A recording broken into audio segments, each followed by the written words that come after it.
lights, and more. Individuals suffering from anxiety, depression, or certain fears/phobias may not have a safe experience playing this game or watching, guys, or watching. For a full list of content trigger warnings, go to the About section in the game's menu, which I will do right now. Please take care of yourself.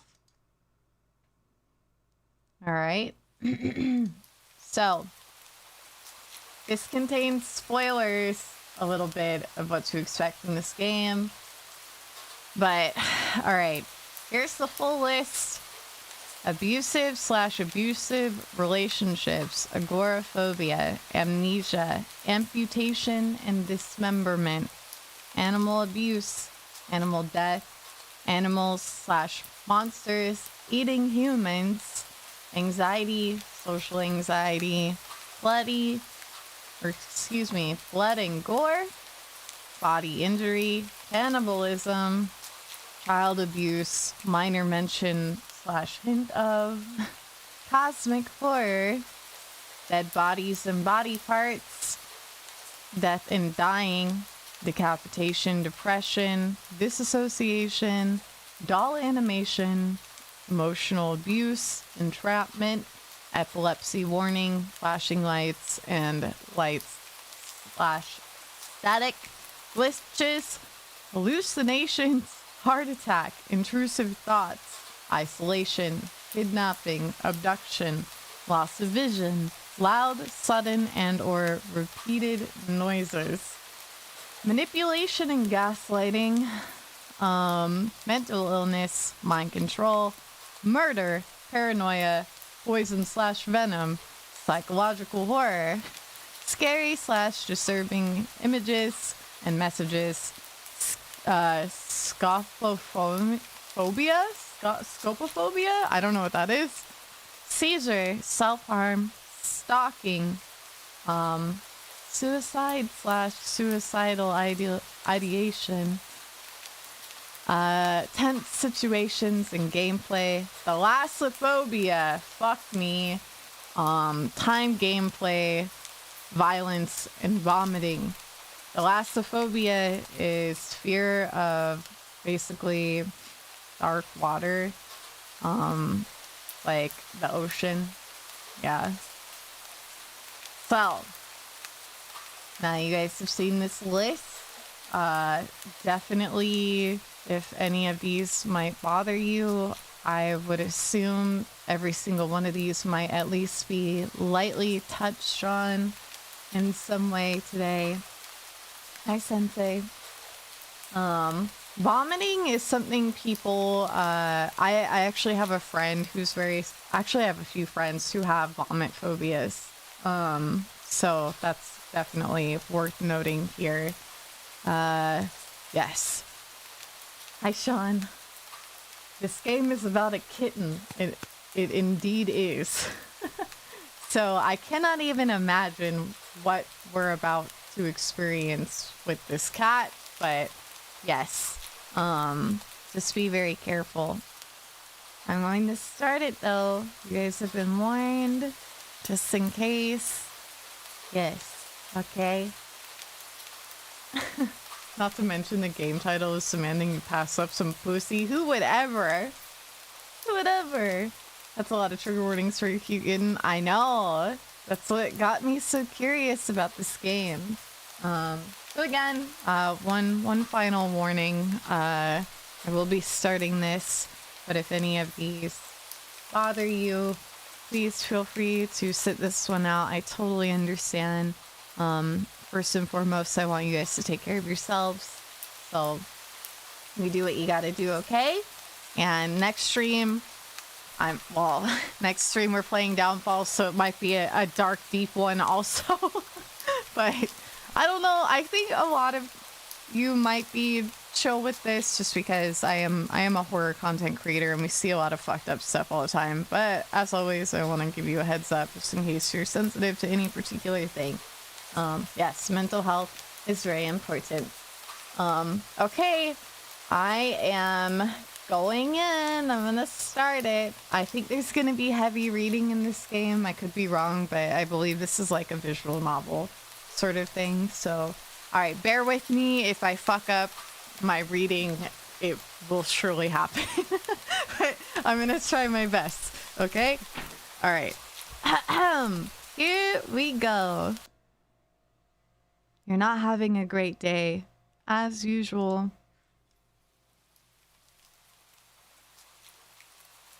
Oh, great. It's the first time in a while that you felt like going out. But in the middle of your walk, it starts to rain. Typical, but maybe this is just a sign you should have stayed home today. Yeah, you can always try again tomorrow, right? You turn to head home when... Can you guys hear okay? Does it need to be louder? Can you hear the rain? Granny Annie! Excuse me. Or Granny Ray? Meow. Okay, here we go. Huh? What was that? There are only a few people around on the street. Makes sense due to the increase in missing persons around the area recently. Well, that and the weather. But none of them react to the sound at all. Curiosity guiding your steps, you follow the sound to the entrance of a dark, dingy alleyway. You timidly enter the alley and walk forward. The ground dampened by the rain makes your steps louder and more confident than you actually feel. Finally, the sound source comes into view in the cold, dim light of the alley. At the end of the alley, in a big cardboard box, is a cat. Huh. Guess that should have been obvious. It's an interesting looking cat. Its pretty yellow eyes shine like gold among the dark sea of its black fur. So cute! It puts its front paws up on the ledge of the box and looks up at you. So cute! And it definitely knows it. You've never had much of an opinion one way or another about cats before. But if they're all like this one, it's a shock they haven't already found a way to rule the world. You don't think you'd mind bowing down to a feline overlord. Look around the alley with a small frown. Who leaves cats in cardboard boxes these days anyway? When they just jump out and leave the box eventually? The cat doesn't answer you. Obviously. It also doesn't do as you suggest and leave the box. It's just looking at you. As if waiting for you to make the next move. Alright. I am going to be saving. Do not take the cat home. Or take the cat home. What shall we do, guys? Right? How do you not take it home? Hi, Red, by the way. I'm not sure if I said hi yet. Do not. Are we going to heed the warning of the game? Leave it or take it. Sick curious me wants to take it. Go for the bad end. The title says no. But what if I want to do what the title doesn't say? What if I want to go against the warnings? What if I want to be a rebel? Take it. Take it. Give it a ballsy balls. Give it a ballsy ball. We're gonna take it. Take it home. I have saved, so we'll go back. You know what? You reach into the box and pick the cat up, holding it out in front of you. Why not? You're all alone and well, I'm kind of in the same boat myself, so you bring the cat close. You didn't realize it was shivering until just then, but it slowly breathes easier and presses into your chest. Why not stick together, right? At least for a little while. Aww. You think a little while will probably be more like a day. You'll be responsible to take it to a shelter tomorrow, but for now, Let's get you out of the rain, okay? We did it! You stop by a small local pet store for some cat food and then head back home. Hi, Jamie. You live in a modest apartment. 1 bedroom, 1 bathroom. One you living alone in it. It feels weird having another living being inside it after so long, even if it is just a cat.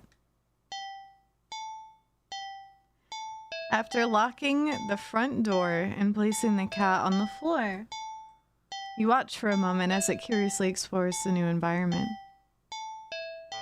Leaving the feline to its own devices, you set about making the both of you some dinner. You take out the can of cat food and open it with the tab on top. You put some cat food on a saucer and click your tongue to call the cat over to you. It perks up at your beckoning and rushes over. It looks at the plate of food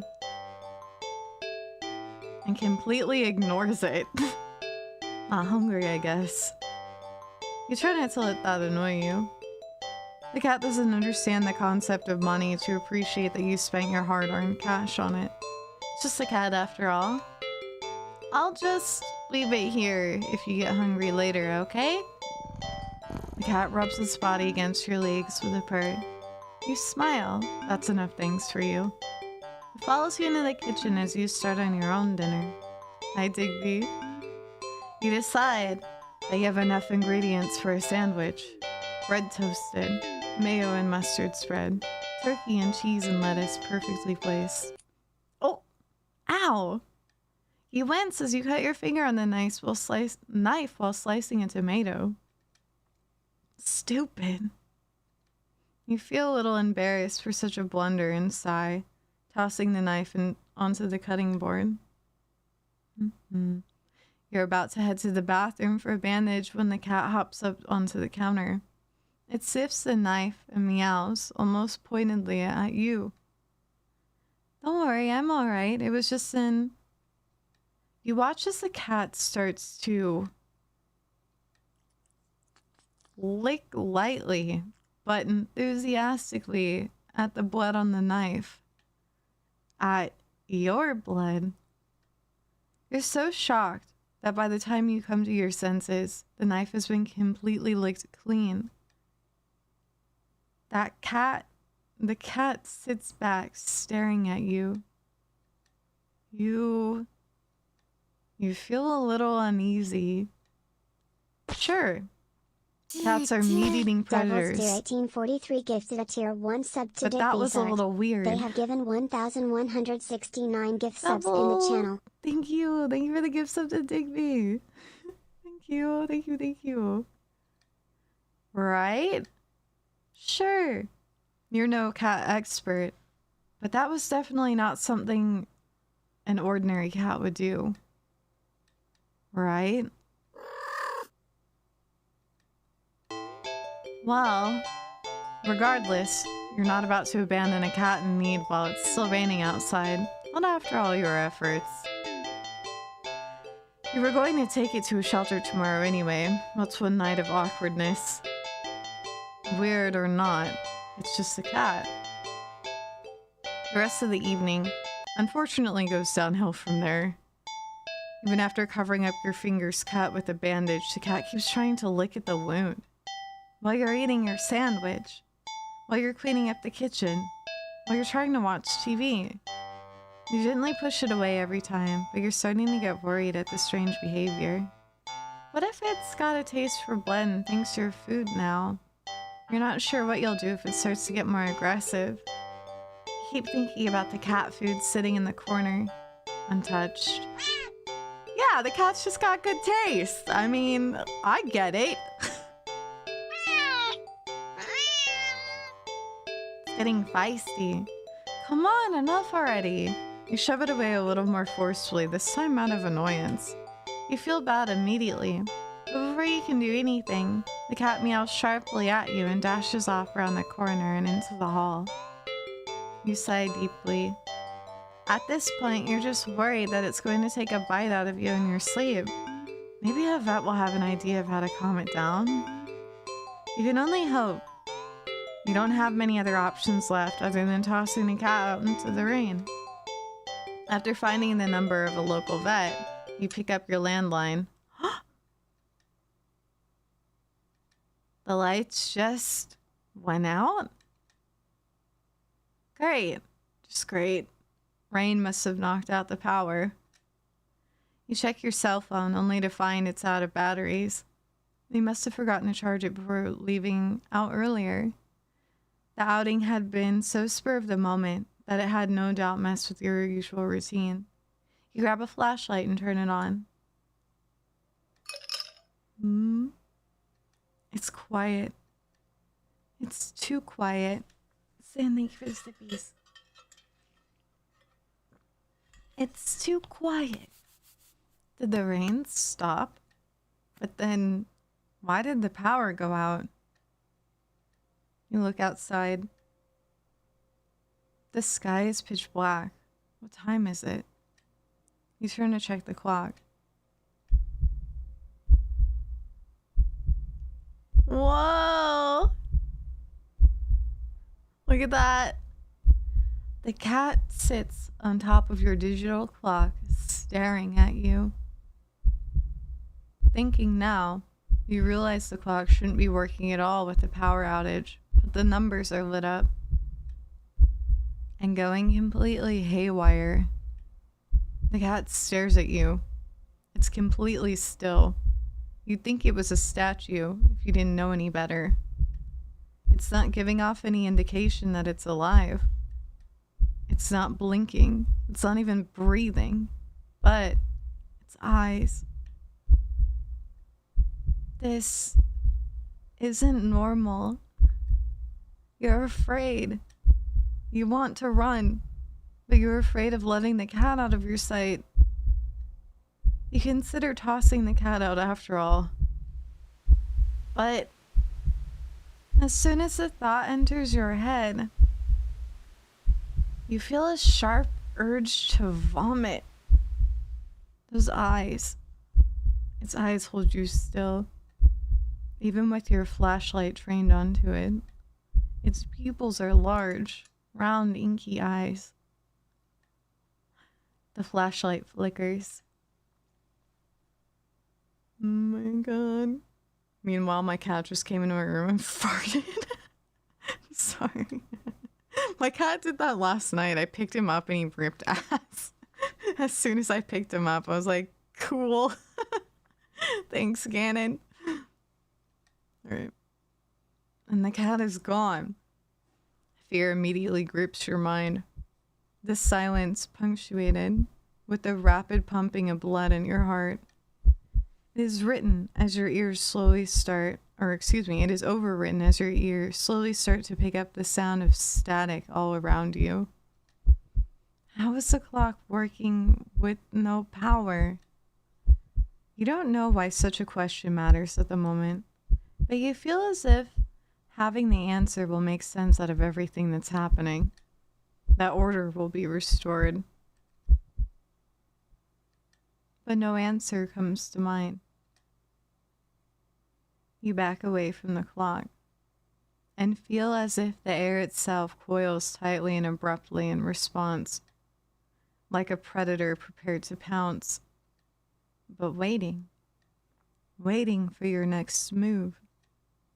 But you're afraid to move. You're afraid to even take a breath. But you can't stay forever, right? Whatever is watching you, you can already feel its impatience. It's too eager. You don't know how you know this, but you can sense it is clearly as if it had been whispered. Something like that. I still. Right into your ear. Right into your soul. It won't let you wait it out. Not that you could even, if it did. You can't stay here. You have to run. With this thought, a sudden primal instinct awakens within you. making you tear yourself into a hasty burst of movement, of action. But you're still weak from the fear's grip on your mind. Your legs tangle together under you in your haste and you fall to the ground. Whoa. A sharp pain explodes in the center of your foot. At first you think you've broken your ankle, but something warm and wet trickles down the length of your foot, pooling underneath it. You hear the sound of metal scraping on tiles after skidding across the floor, as if it had been kicked. Winded from your fall, you look up in a daze and see the object glinting in a strange light coming from outside. The light pouring in from your now open front door. Thoughts of how, when, who, what in regards to your inexplicably open door screech to a halt. As your brain finally identifies the metallic object you've been staring at. It's your kitchen knife. It's still tinted red from your earlier it's still tinted red from your earlier blunder? But that's not right. Wasn't it completely, like, clean by the... You gulped dryly at the pain in your foot. You barely have time to wonder how the knife ended up in your living room floor to be stepped on, instead of resting on your cutting board in the kitchen where you'd left it. When you spy something in the darkness just beyond the knife, it spies right back at you. I'm gonna take a drink of water. I'm all spitty. A pair of glowing, golden eyes come forward as the cat emerges from the shadows into the light of your doorway. It pads lightly over to the knife as if skipping into light. Ooh. And bends down to lap at the blood dripping from the blade. Ah. Your senses slowly begin to overwhelm you.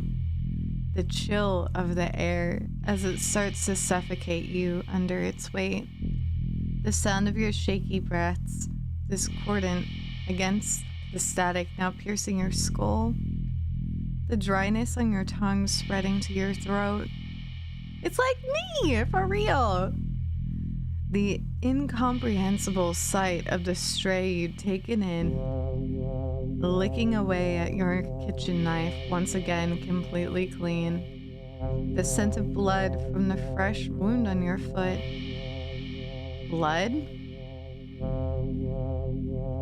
Golden eyes slide up to you as if in response to your sudden realization. Blood. You're hurt. Your foot is bleeding. You're bleeding. The cat barely moves, shoulders twitching as if it just considering what? Hang on. Shoulders twitching as if just considering the act of bouncing forward. It's gonna bounce! But you're already on your feet and out the door. You run, or rather limp, down the empty street. The sky and bleeding red. Oh, excuse me, the sky is black and bleeding red, but there's a strange light emitting from nowhere that casts everything else in white. The houses, the trees, the road, even you. Everything except your blood. You can just barely glimpse the bloody imprints your injured foot leaves in your wake with every impact it makes with the ground. It hurts. It hurts. But you can't stop. You don't stop. Not when the shadows grow around you. Not when you feel the gaze of eyes all over you. Not when the road ahead of you is darkened by a long shadow of something behind you. Even then, you don't stop running. Because if that's the cat right there ahead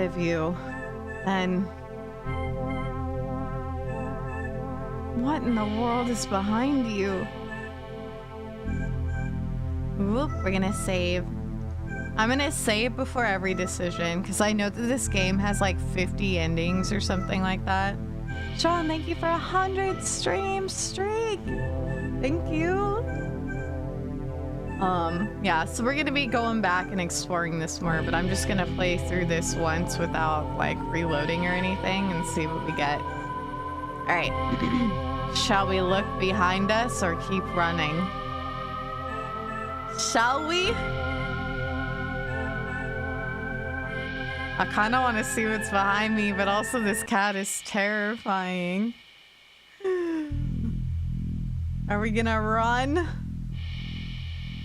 The forbidden knowledge. What are we gonna do, guys? You want to know? Turn around? Gotta know. All right. I honestly want to turn around too. We'll do that and see what happens. But we'll definitely come back and keep running at some point. Hi, Maps. Let's look behind us. Look behind you.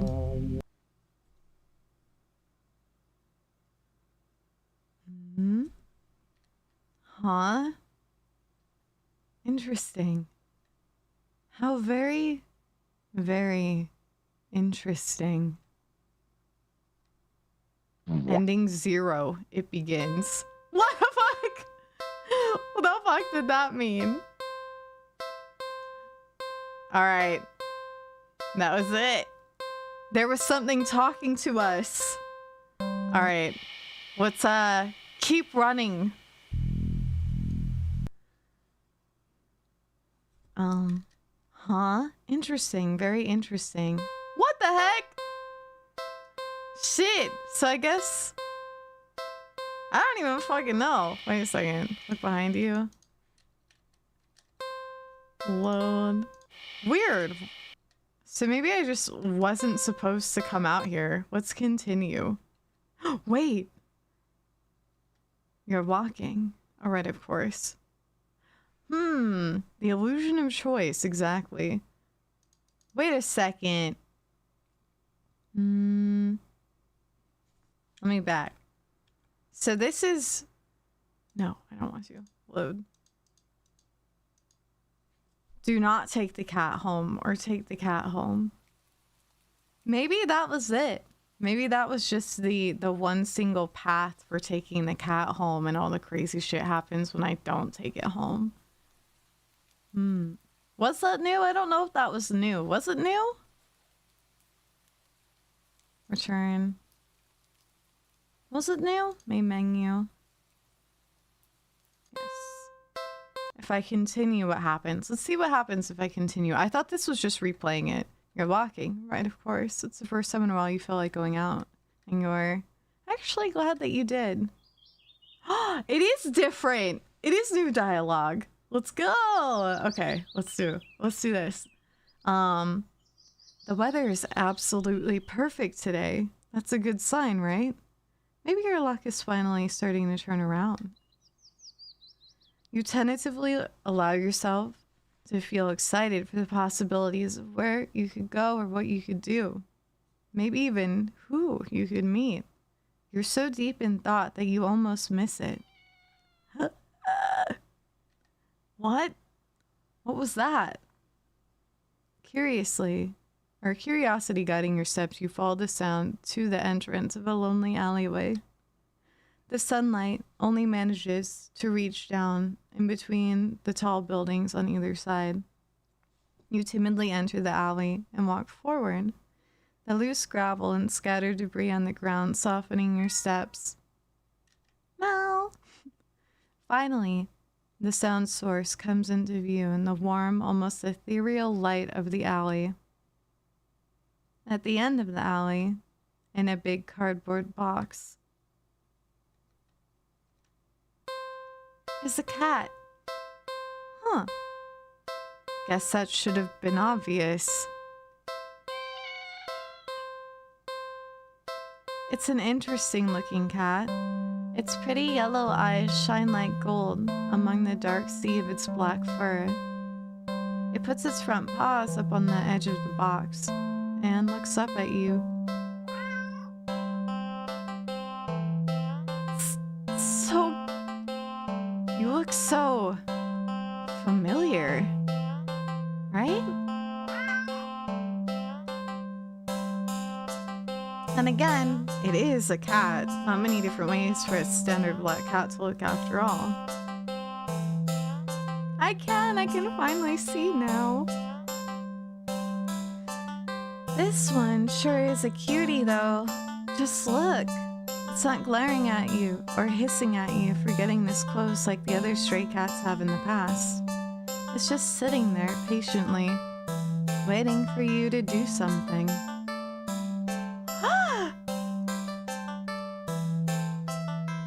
Alright guys, decision time. Are we gonna take it or are we gonna leave it? I always just wanna take it. Do not! Are we gonna not do it this time and go about our nice day? We're gonna leave it. It's too cute. Oh my god, there's so many takes now.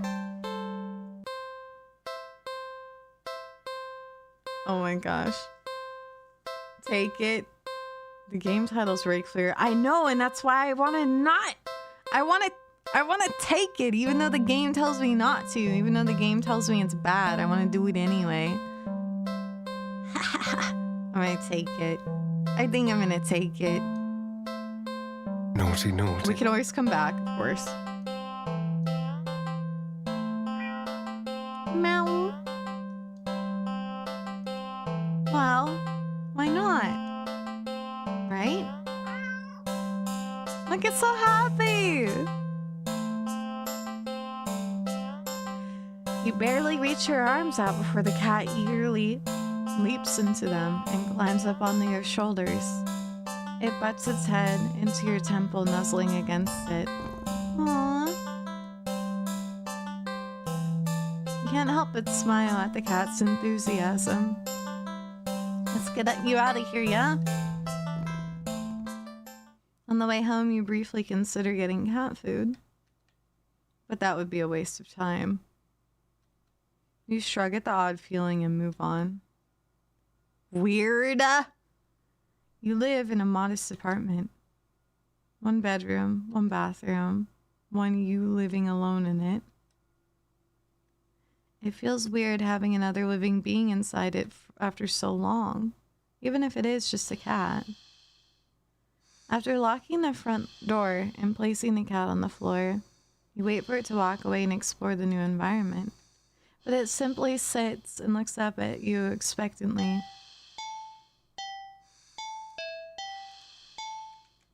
Do something alone. Do something with the cat. Let's play with the cat. What could go wrong? What could go wrong? Like what? Oh my god, there's so many choices. Stop.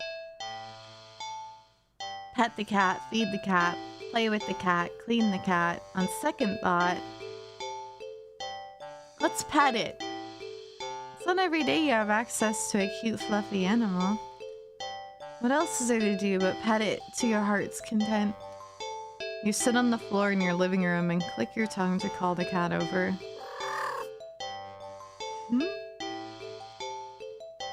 The cat dashes over to you, immediately climbing into your lap. Poor thing, you just want some attention, don't you? Alright. You carefully pet the cat. Up behind an ear, scratch under the chin. A smooth sweep along the back. Aww. Good? You keep petting the cat in your lap, enjoying this bonding time together. But the cat starts to get restless after a while.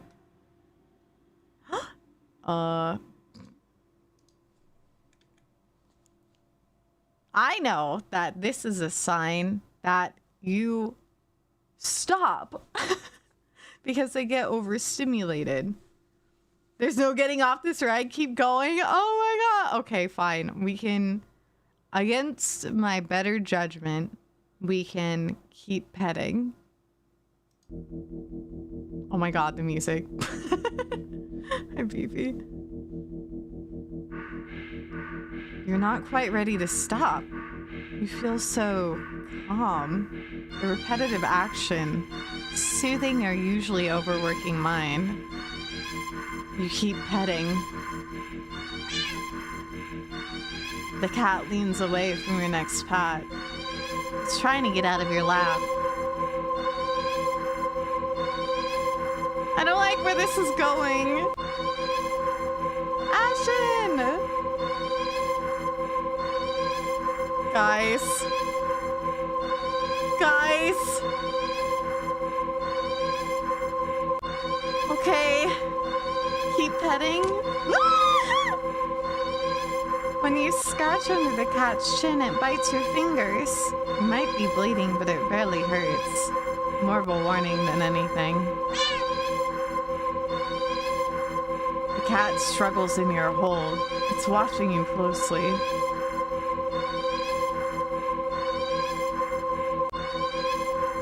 I don't like where this is going. I feel like I know where this is going. We have to keep going.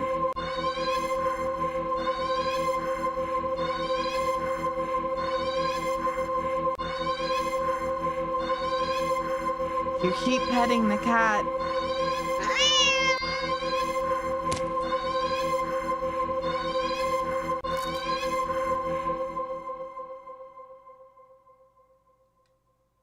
The cat bites off your finger. Oh my god. It hurts. You're definitely bleeding now. But for some reason, you just can't stop. You don't know what it is. Its fur is so much softer than you realize. You'd think that it would be shining in that faint light of your living room, but it's as if the darkness of the cat's black cloak is sucking in all the illumination around it, rendering it completely null. You're drawn to it, like you're somehow holding a deep, dark abyss right in your lap. It seems calmer now, munching on your severed finger. The stump between your thumb and middle finger is leaking. But you keep petting. You fret that your blood will ruin its fur, but the cat no longer seems to mind. Time passes. It's dark out now. Soft as the fur is, your palm starts to feel raw and damp under the constant friction from your petting. You think faintly that maybe you've had enough.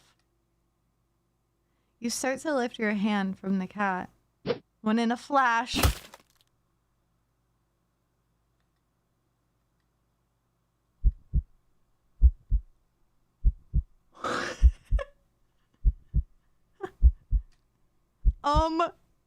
what the fuck? Your entire hand is separated from your wrist. It flops onto your lap beside the cat. The cat claws on its front right paw glisten with crimson liquid.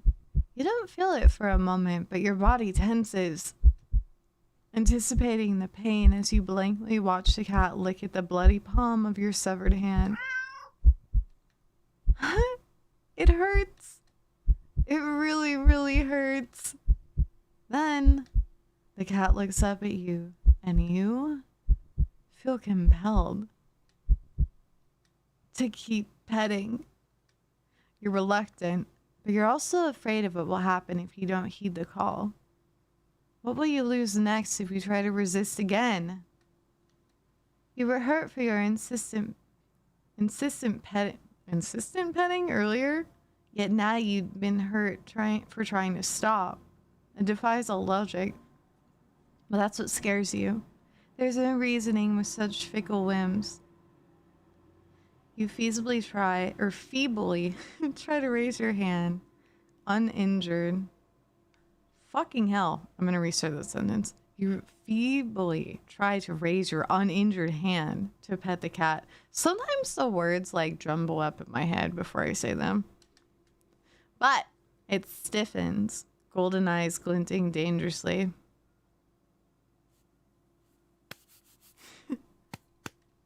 Well, all right then. You raise your bleeding stump and resume your petting to the best of your ability. Oh my god. You pet. And you bleed. You pet. And you bleed.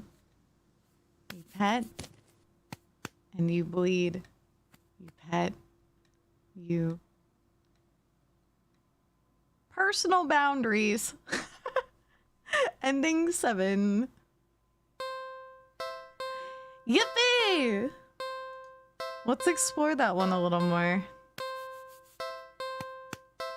Let's see what happens if we do something else. Let's feed the cat instead. The cat looks hungry, so you decide to feed it. You're regretting not stopping for food earlier, as you don't have much left. Grocery shopping day is tomorrow after all.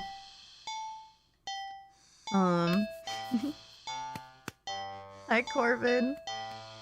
You head to the kitchen and click your tongue, ensuring the cat follows after you. It leaps nimbly onto the kitchen counter and watches as you search for meal options. Let's see. You find some things you expect. Can of tuna in the pantry, some leftover meatloaf in the fridge, and what is that?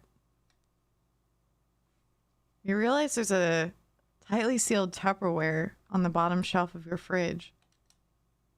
Huh? You don't recognize it. A foul odor is leaking from the container. Whatever's inside can't be safe for human consumption. But the cat seems excited about it, practically salivating over it. Still, you're the caretaker here. You're the one who needs to decide what's best to feed a hungry cat. So you'll feed it. What are we gonna pick, guys? Do we want to give him the weird stuff?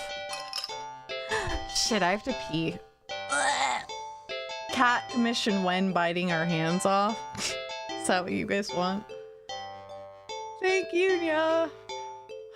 For the stretch and the sippies. But what about my intrusive thoughts? I want to give them the mystery food. I'm sick being paid rent with it. I'm so curious about the mystery food. For the record, I feed my cats the finest chicken. They are extremely well taken care of. But in this game, I am so curious. However, I really need a pee. I'm gonna go do that real quick, okay? I'll try to be super fast. I'll let this music play though, because it's neat. Never mind, it's just breathing a bunch. Is it gonna start again? Now I feel awkward. He's just breathing. I'll play, music? Okay, be right back. I won't pee on the wall, I'm not like my cat. Be right back. Oh, there it goes. Alright, be right back.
Okay, I'm back. Thank you for 35 stream fees. Thank you.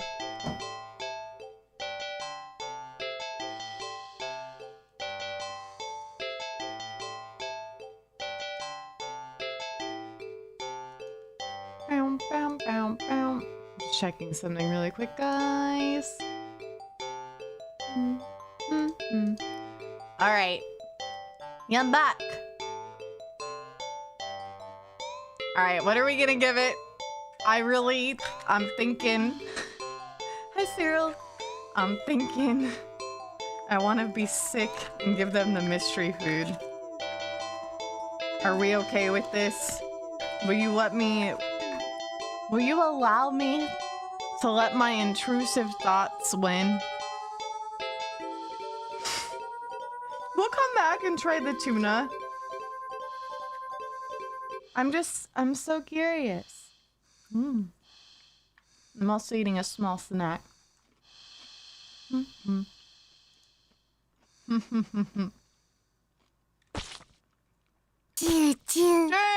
squish.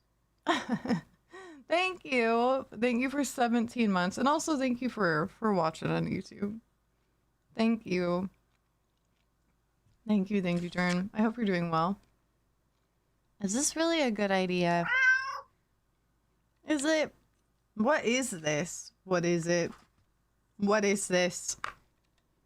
Fine. I guess if this is what you want. You open the container and... What? You just really managed to keep from throwing up. But just barely. The stench is overwhelming. Ugh.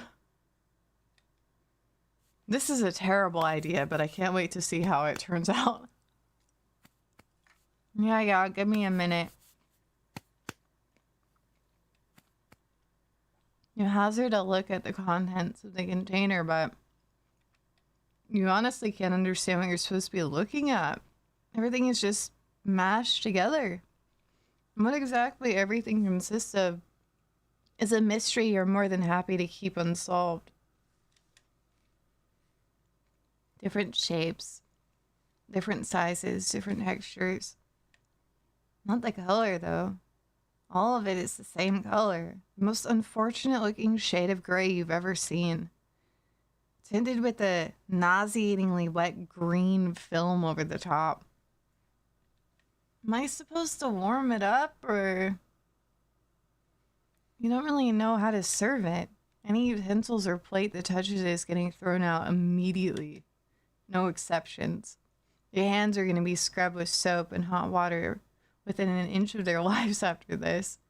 You decide against putting this crap in your microwave, but it would taste or smell. You doubt it would taste or smell any better warm. Not wanting to hold it anymore, you shake your head and practically toss the container next to the cat on the counter. Ew. The cat enthusiastically dives for the toxic-looking sludge, sniffing at it as if savoring the scent. You turn to the fridge and close it. You've lost your appetite. You're about to head to the bathroom to wash your hands for the next hour or so when...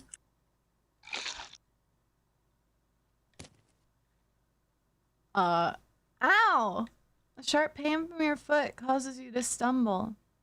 You catch yourself on the kitchen sink and look down to see what the tip of your sock is. Red. And the red is slowly spreading to the rest of your sock. Are you bleeding? You quickly reach down and pull off your sock to see the damage. Your middle toe is gone. It's just gone. Just a stump is left in its place, steadily leaking blood onto the floor. You clumsily step back as if it would help you get away from what you were seeing. The blood trail simply follows your movement. 911. You have to call 911. Phone. Where's the phone?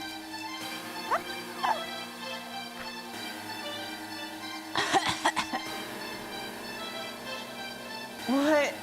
Your tongue is... What's happening to me? You slowly look over to find the cat still eating, completely unbothered by your suffering. It's me! This is somehow connected to me. Not bothering to try to stop the blood from dripping out of your mouth. You keep watching in a daze as the cat happily chews at the gross piece of... Wait, that's...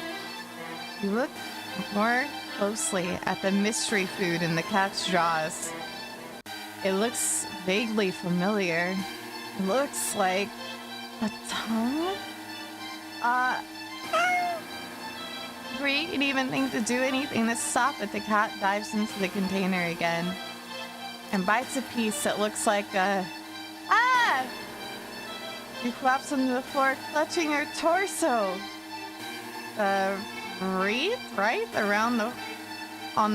You writhe around on the blood-soaked tiles, crying. Something inside you just... Blood pours out from deep within you. Whatever that was felt important. Now it's probably gone too. It hurts. It hurts so much. Stop, please. You weakly try to reach up to the cat on the counter above you. Your vision blurs from the effort, from the pain, from your tears, from... Your eyes. Your eyes! You fall limply back onto the floor. You're leaking blood all over. From all over.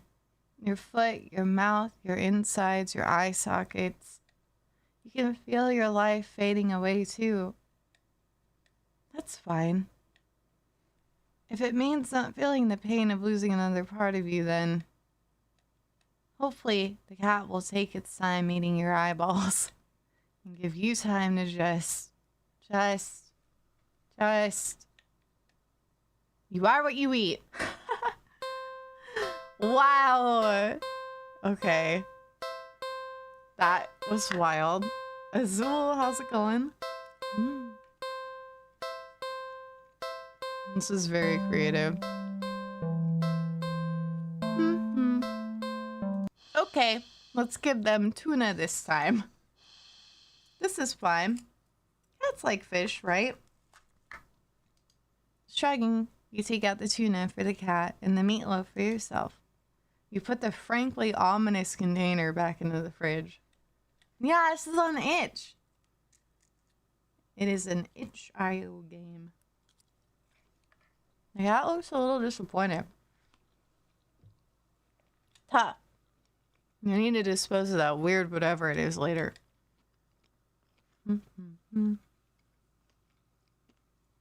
You open the tuna and spoon it onto a small saucer. Put the saucer on the kitchen counter next to the cat. Sean, have a good one. You don't think you should be encouraging it to eat there. Thank you for hanging out, Sean. But you figure it'll make up for electing not to feed it the toxic goop it wanted. The cat looks like it finds the tuna acceptable. You'll take it. Eat up, kitty. As the cat digs into its meal, you go about heating up the meatloaf in the microwave. While setting the timer, you hear... Oh. You turn and see that the plate is completely empty. Whoa, that was quick. You need to pace yourself. Whoa. What the... Huh? You watch baffled as the cat continues to hiccup, causing little bubbles to float out of its mouth. Okay. That's okay. You can process this. It's not completely out of the realm of what's possible, right? Right? Best not to think hard about it.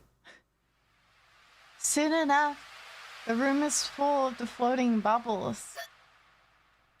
The cat releases a final tiny bubble before yawning and laying down right there on the counter.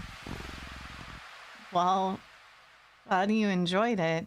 The bubbles haven't left the room or popped. They seem to be pretty resilient. Wait, what? What's that? As one of the bubbles floats closer to you, you see that there's actually something inside it. A tiny, furry fish? It's just getting weirder and weirder. Still, you can't help but marvel at the impossible wonder in front of you. You lift a hand. You extend a finger towards the bubble. Carefully press it against the surface. Whoa! The little fish inside lashes out, viciously sinking tiny fangs into your finger. Doesn't really hurt that much, but then... Ow! What? Pain starts to climb from your finger to the rest of your hand, past your wrist. Could it be some kind of venom? You fling your arm around and attempt to dislodge the fish, but... Oh my god. Ah! You accidentally knock your arm into several of the bubbles floating around. More tiny, ravenous fish latch to your flesh. You stumble back out of pain in a sudden bout of dizziness, only to bump into more bubbles. More fish digging their teeth into your back. It hurts. You're getting dizzy. You've got to get out. You deliriously try to stumble out of the kitchen. But the entire room is filled with the deadly bubbles. By the time you collapse to the ground, you're absolutely covered in tiny, angry, biting fish. Your legs, your torso, your arms, your face. The pain is unbearable. You can feel it in your skin and your teeth, in your eyes, in your hair, and it's so consuming you can't even feel yourself convulsing or crying. You don't black out. Your eyes are still rolling up into your skull when you gasp out your last breath. Ending 8, fish out of water. Great. Lovely. Alright, meatloaf for you, sir. Kinda hot. What the fuck? What the hell? This is really neat. I like it. Alright, you get the feeling the cat won't be too impressed with anything that comes out of a can. And you're not about to feed it whatever the heck toxic looking sludge is. So it is settled. A tuna sandwich for you and leftover meatloaf for your feline guest. You ignore the cat's disappointed meows as you put the weird container back into the fridge to dispose of it later. You warm up the meatloaf in the microwave. You place the now warm meatloaf on a saucer next to the cat on the counter. You don't think you should be encouraging it to eat up there, but you figure it'll make up for electing not to feed it the toxic goop it wanted. The cat looks like it finds the meatloaf interesting. Works for you. Eat up, kitty. The cat digs into its meal. You go about searching for some bread for your tuna sandwich. You're so distracted by your search that you only just barely hear splat. You turn around and see that the meatloaf has only one, maybe 2 bites taken out of it. But more alarmingly, there seems to be a red trail of something leading away from the cat, from where the cat had been sitting, and off the ledge of the counter towards the living room. Is that blood? You jump at the strange sound coming from around the corner, further into your apartment. You attempt to steel your nerves. Taking a breath, you walk around the corner to head to the living room. Splat. You stepped in something warm and wet and red. You resist the urge to vomit and step away from the trail of... You follow the trail into the living room and see that it leads into the hall. What the fuck is happening? It's getting louder. It's definitely in the hall.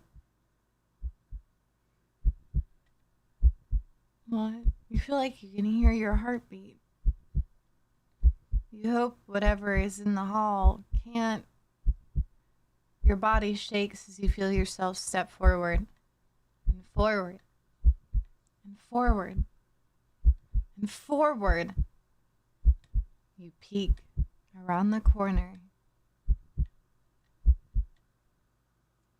Nothing. There's nothing there. What? You walk further into the hall and see that the trail leads all the way down to the end of it. But there's nothing there. You don't quite feel relief, but at least plop. You feel something warm and wet drip onto your cheek. Something very warm. You swipe your shaking hand across it and pull back to see your fingers covered in something.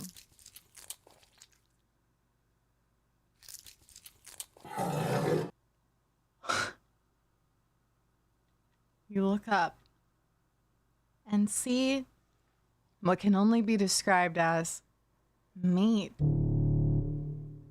The entire ceiling of the hallway is covered in a thick, undulating, writhing layer of pulsing meat.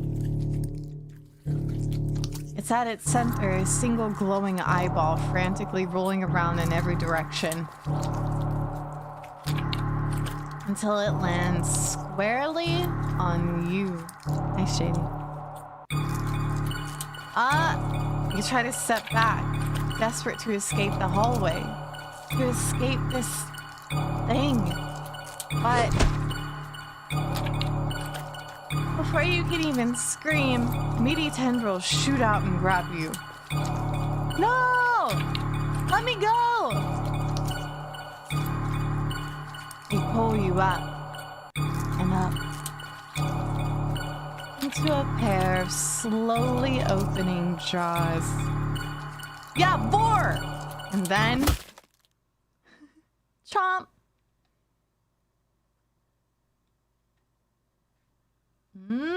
That sounds so good, no skills.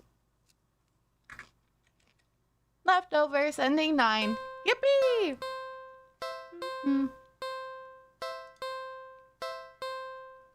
There's so much to get. Look at all these endings. Oh my god. What happens if I continue? You're walking, right? Of course. It's the first time in a while you feel like going out. And you're actually glad that you did. The weather is absolutely perfect today. Hang on, before we do this, let's go back. Main menu. There was one more option for us. Here. Actually, let's eat later.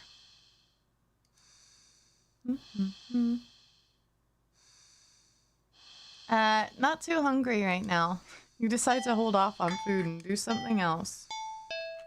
I just threw out a number. I don't know how many there actually are.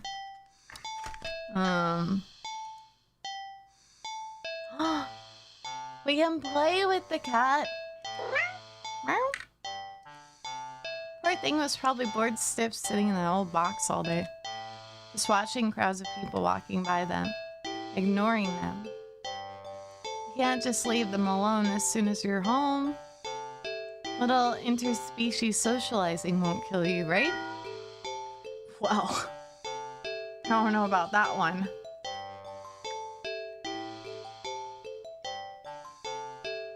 No, you just want some attention, don't you? You want to play, huh?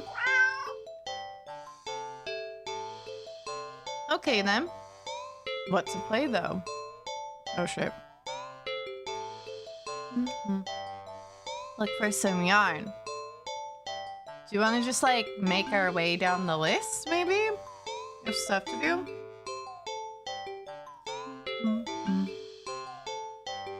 Yeah? We can play out every option, because surely we're about to die again. Okay. Look for some yarn. If every movie and cartoon involving cats that you've watched since childhood is to be believed, then you can deduce with almost absolute certainty that cats freaking love yarn. Probably. I'm gonna take one more bite of my food, guys. Take one more food. One more bite of food, and then I'm done.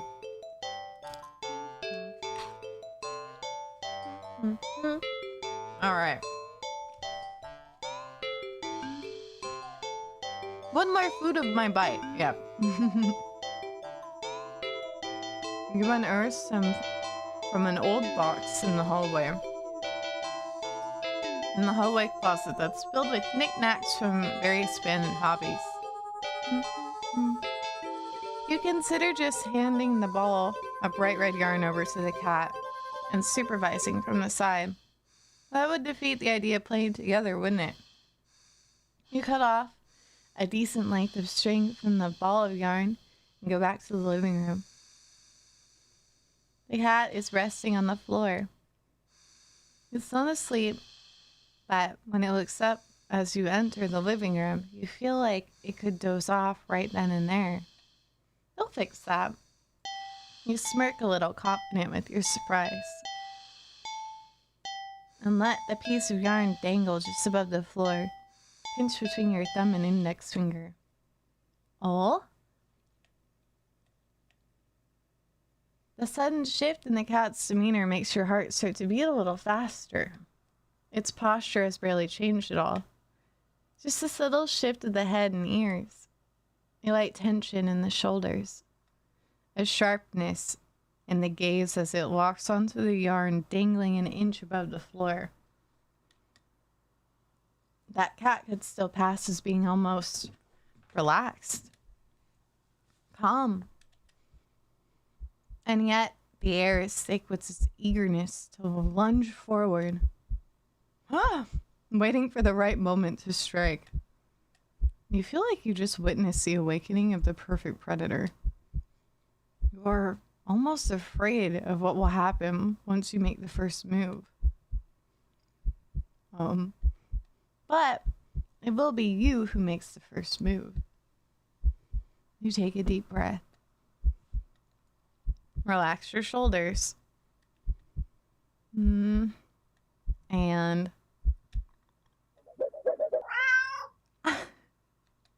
yoink! The cat had lunged the instant you wiggled the yarn, but you're faster. It completely misses as you flick your wrist, making the yarn recoil out of its reach like a terrified snake. Having overshot the landing in its eagerness, the cat stumbles and looks around as if shocked at its failed attack. You generously click your tongue to help reorient it. The cat whips its head around at the sound. You're slightly taken aback at the intensity of its stare on the yarn. But you persist. You wiggle the yarn again encouragingly. And yes, maybe a little tauntingly. This time, the cat anticipates the yarn's upward dodge and leaps up to swipe at it. But you're already one step ahead, puppeting the yarn to dance gracefully out of reach once more. Come on, you can do it. It's a little condescending, but you can't seem to help it.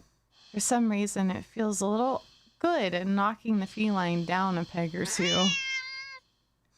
At least it seems to be enjoying itself. You hope anyway. You keep going. The cat's movements have gotten more aggressive. Must be getting frustrated. You could swear it nearly took a shot at your eye that last time. It had jumped so high and erratically. You've been keeping the yarn in a constant motion, afraid to slow down. Your wrist is starting to get tired. Cat doesn't seem to be losing any energy though. It's like it's getting faster and faster.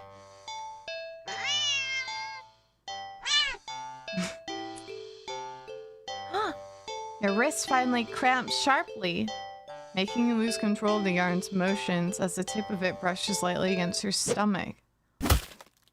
Slash! Pain rips across your torso! Into your torso. Blood pours out of your mouth. In a daze, you look down and see red blooming slowly along the bottom of your skirt. Your shirt, rather. Around the tears in the fabric. Plop. You watch as long, thick ropes of something pour out from under your shirt into a bloody heap on the floor of your feet. A single red streaked rope still hangs from you.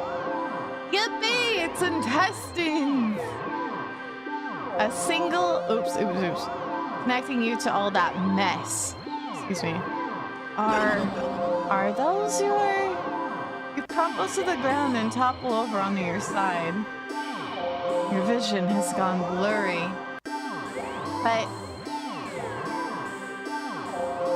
you can just make out the shape of something small and a deep, inky black as it walks over and inspects your... Oh god, they're your intestines! Before it starts to giddily roll around in the mass of your bloody insides next to you. Yay!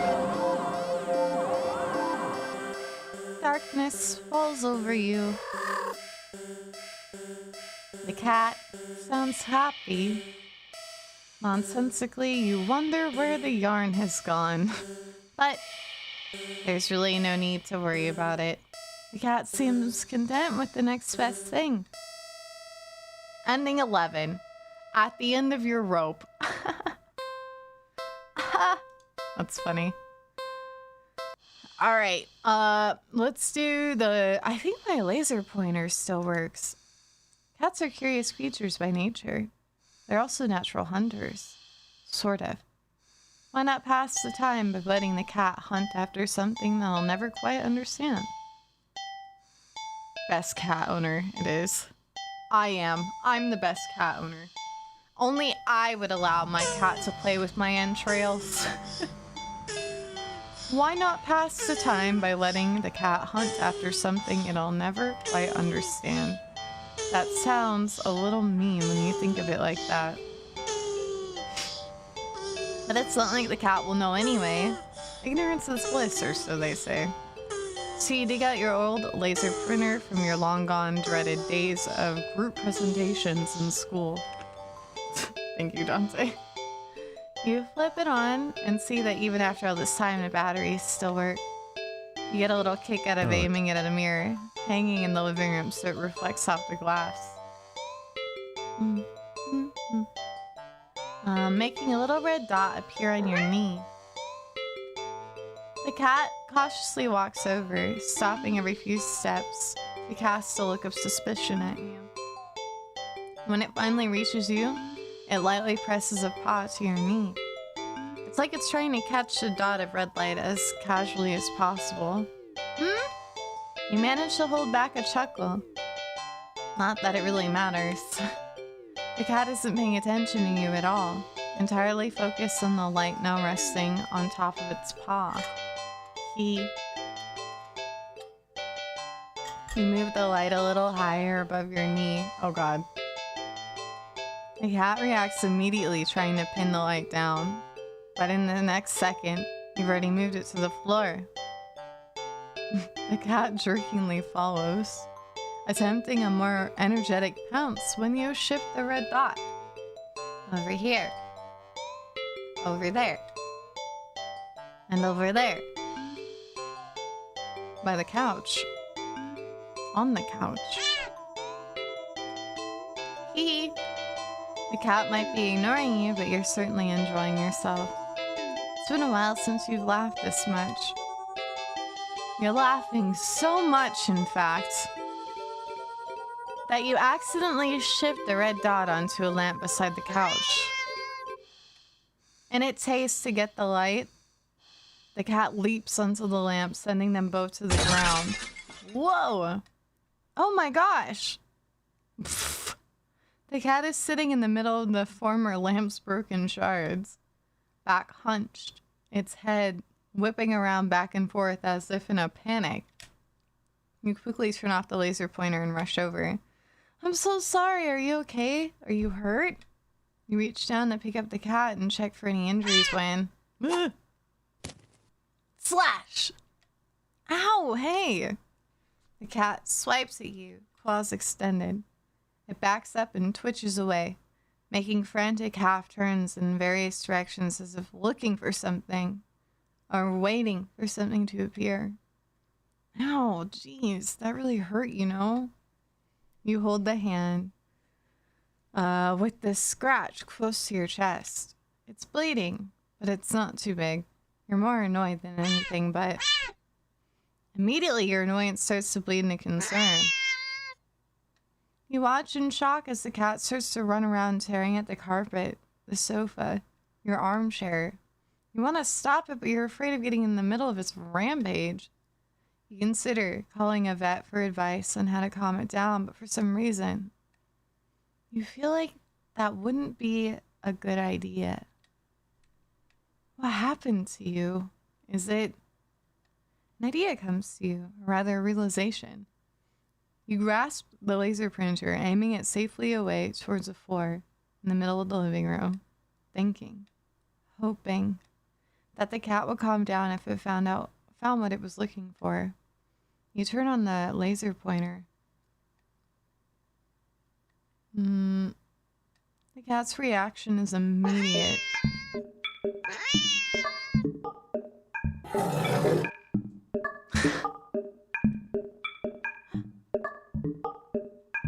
You screwed up. In the span of mere seconds, you watch as the cat spies the red dot from its perch on the shredded armchair. Leaps high into the air. Changes in the air. Oh god.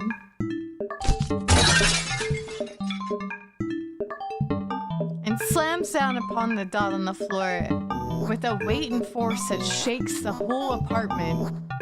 Maybe even the whole building. You wonder dazedly how none of the other tenants have rushed over to complain about the noise. Yet as you stare at the sight in front of you, the cat has somehow grown in size. Eyes bulging and glowing. Tail thrashing. Teeth enlarged. Bared and covered alarmingly with bubbling froth. Excuse me, I'm gonna take a drink of water. Its giant claws rip and shred through the carpet, through the floor, tiles, and even below them, ravenously trying to get at the red dot. Your hands are shaky. You don't know what to do. You feel trapped. You have to get away. Get it away from you. You slowly back up towards the door. The light moves with you. Instinctively, you flick the light away. This way and that, the cat stampeding after it. So fast! Smashing through the TV, breaking the couch in half. Too fast! Bulldozing through the wall into the hallway. A chance! You turn, intending to bolt out the door and never come back. But in your haste, you forgot something. You forget several somethings. You forget the laser pointer, gripped like a lifeline in your hand. You forget the mirror still miraculously hanging on the wall next to the hallway. The laser reflecting off of it, putting a small, glowing red dot on the back of your head. And as you reach the door... Hi, Cypher. You forget that it's locked.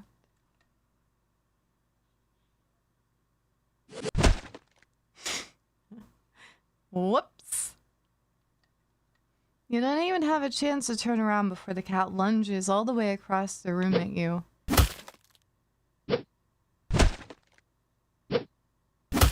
This cat's a demon. You're torn to shreds before you can even blink. Targeted. Ending 12. Alright, let's play hide and seek this time. What about hide and seek? We're not quite sure how this is going to work. Can a cat even understand the concept of a game? Can a cat even understand the concept of a game, let alone one with rules like hide and seek? Dante! Good luck with the rest of work, Dante. Thank you! Thank you so much. You will be missed. I hope the rest of work is chill. Here, just... You pick up the cat and turn them away from you before hiding behind the armchair. You're almost certain the cat must have turned and looked while you were hiding. Out of confusion, at least, if nothing else. I love playing hide and go seek with my cats. It's so fun. I love like hiding behind corners and stuff and then watching them like slowly come towards me. Regardless, a few moments later, the cat cautiously peeks around the armchair at you, eyes curious. You smile and scoop it up, holding it out in front of you. You found me! You win! The cat looks confused but pleased at your praise. This time, you put it on the armchair so it doesn't see your hiding spot easily. You dash over to the kitchen, hiding behind the counter. It takes a little longer this time for the cat to find you. This time, when it does, it startles you by hopping down into your lap from the countertop above. Whoa! You found me again! Okay, you win! You reward it with little scratches behind the ear and under the chin when it leans into your touch. Okay, why don't you give it a try? You go and stand in the middle of the living room. The cat following you. Look at it! It's so cute! You make a show of covering your eyes and turning around. Okay.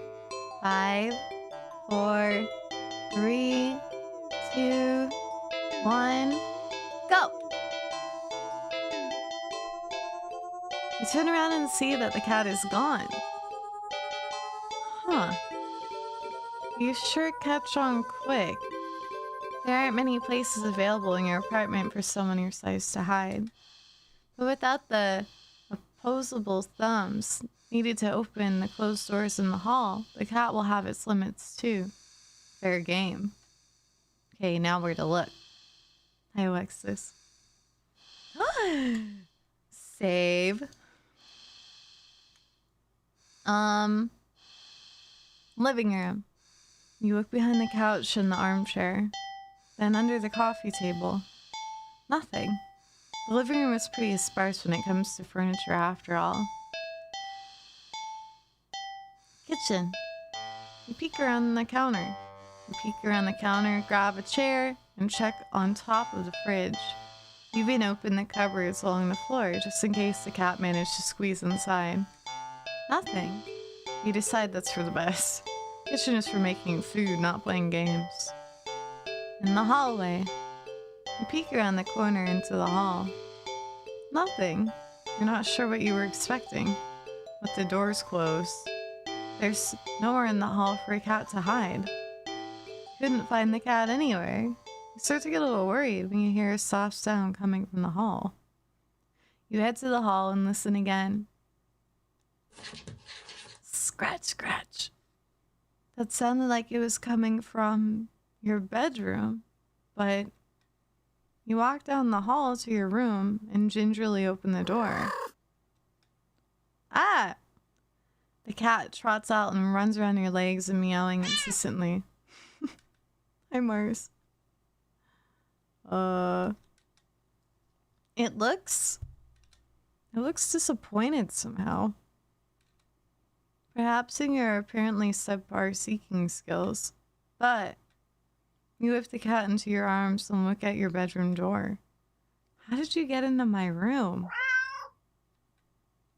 You know the door was closed, right? The cat wiggles out of your hold and runs out of the hall. Aw, I'm glad to hear no skills. You follow to see it sitting in the middle of the living room. Upon seeing you, the cat promptly turns around. Guess it wants to take its turn seeking? You're about to indulge it by hiding around the corner again when... Oh. The lights. Did the power go out? Darn it. As you wait for your eyes to adjust to the darkness. Whoa. You notice the cat hasn't moved an inch. Was it scared? Hey, are you? What? For some reason, your heart starts beating faster. You consider going over to the cat, but when you do, the thought makes you feel... You feel like your life is in danger. You need to hide. Now. Oh my god. Get out of your apartment. You look at the door and see several more locks over it than you know you have. You peek over at the cat. It's not looking at you, but you feel a wave of disappointment practically pouring from it into you. It feels almost like a warning. You back away from the door, and the feeling slowly subsides, letting you breathe again. There's no getting out then. You need to hide.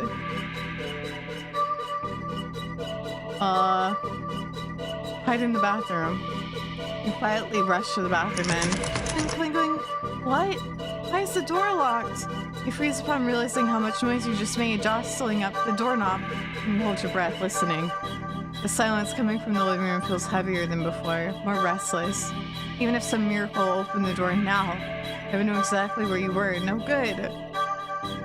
Hiding in your bedroom. Quietly rush into the bedroom, carefully closing the door behind you.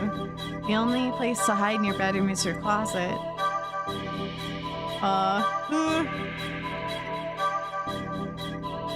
Hi, Calcium. Hide in the closet, I guess. You lock the door as quietly as you can before lunging into the closet and sliding the door shut. As soon as you've secured yourself in the inside the closet, there's a sudden shift throughout the entire apartment, as if something incense you're as ready as you'll ever be. As if it can sense that you're ready to be hunted. A horrible chill runs down your spine as you realize what this game has become. This isn't a simple game of hide and seek anymore. This is being hunted by a predator as prey. It never really mattered where you chose to hide, did it? As if in answer to your question, you hear a loud slam on the bedroom door. You just managed to hold back from making a startled noise at the sound. Your heart rate picks up again, making it feel hard to breathe quietly, hard to breathe in general. Tears fill your eyes as you cover your panting mouth with your shaking hands. It knows. It knows. Crying with your hands over your mouth, trying to smother the choke sounds leaking out of you. You slide down the wall at the back of your closet into a heap on the floor. Hi, Rosie. You flinch harshly at the sound of the door being ripped off its hinges, followed by a loud crash against the wall on the other side of the room. Like the door had been blown away. The silence that follows, it's almost too much to bear. No, you can't. A single sob escapes through your nose. You squeeze your eyes shut in defeat at how loud this sounds in the quiet of the room. Not much point in hiding anymore anyway, is there?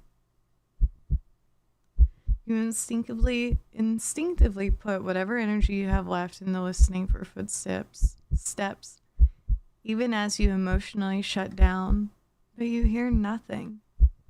Nothing. Nothing. Then something slides open the closet door. You've curled in on yourself, knees up, back curved forward, head down, mouth covered, eyes shut tight, so tight it hurts. You don't want to look. Look. But that's what it's waiting for. It won't end without this final act of cruelty, of making you look at it before it takes your life. So cruel. You just want this to be over, so you open your eyes.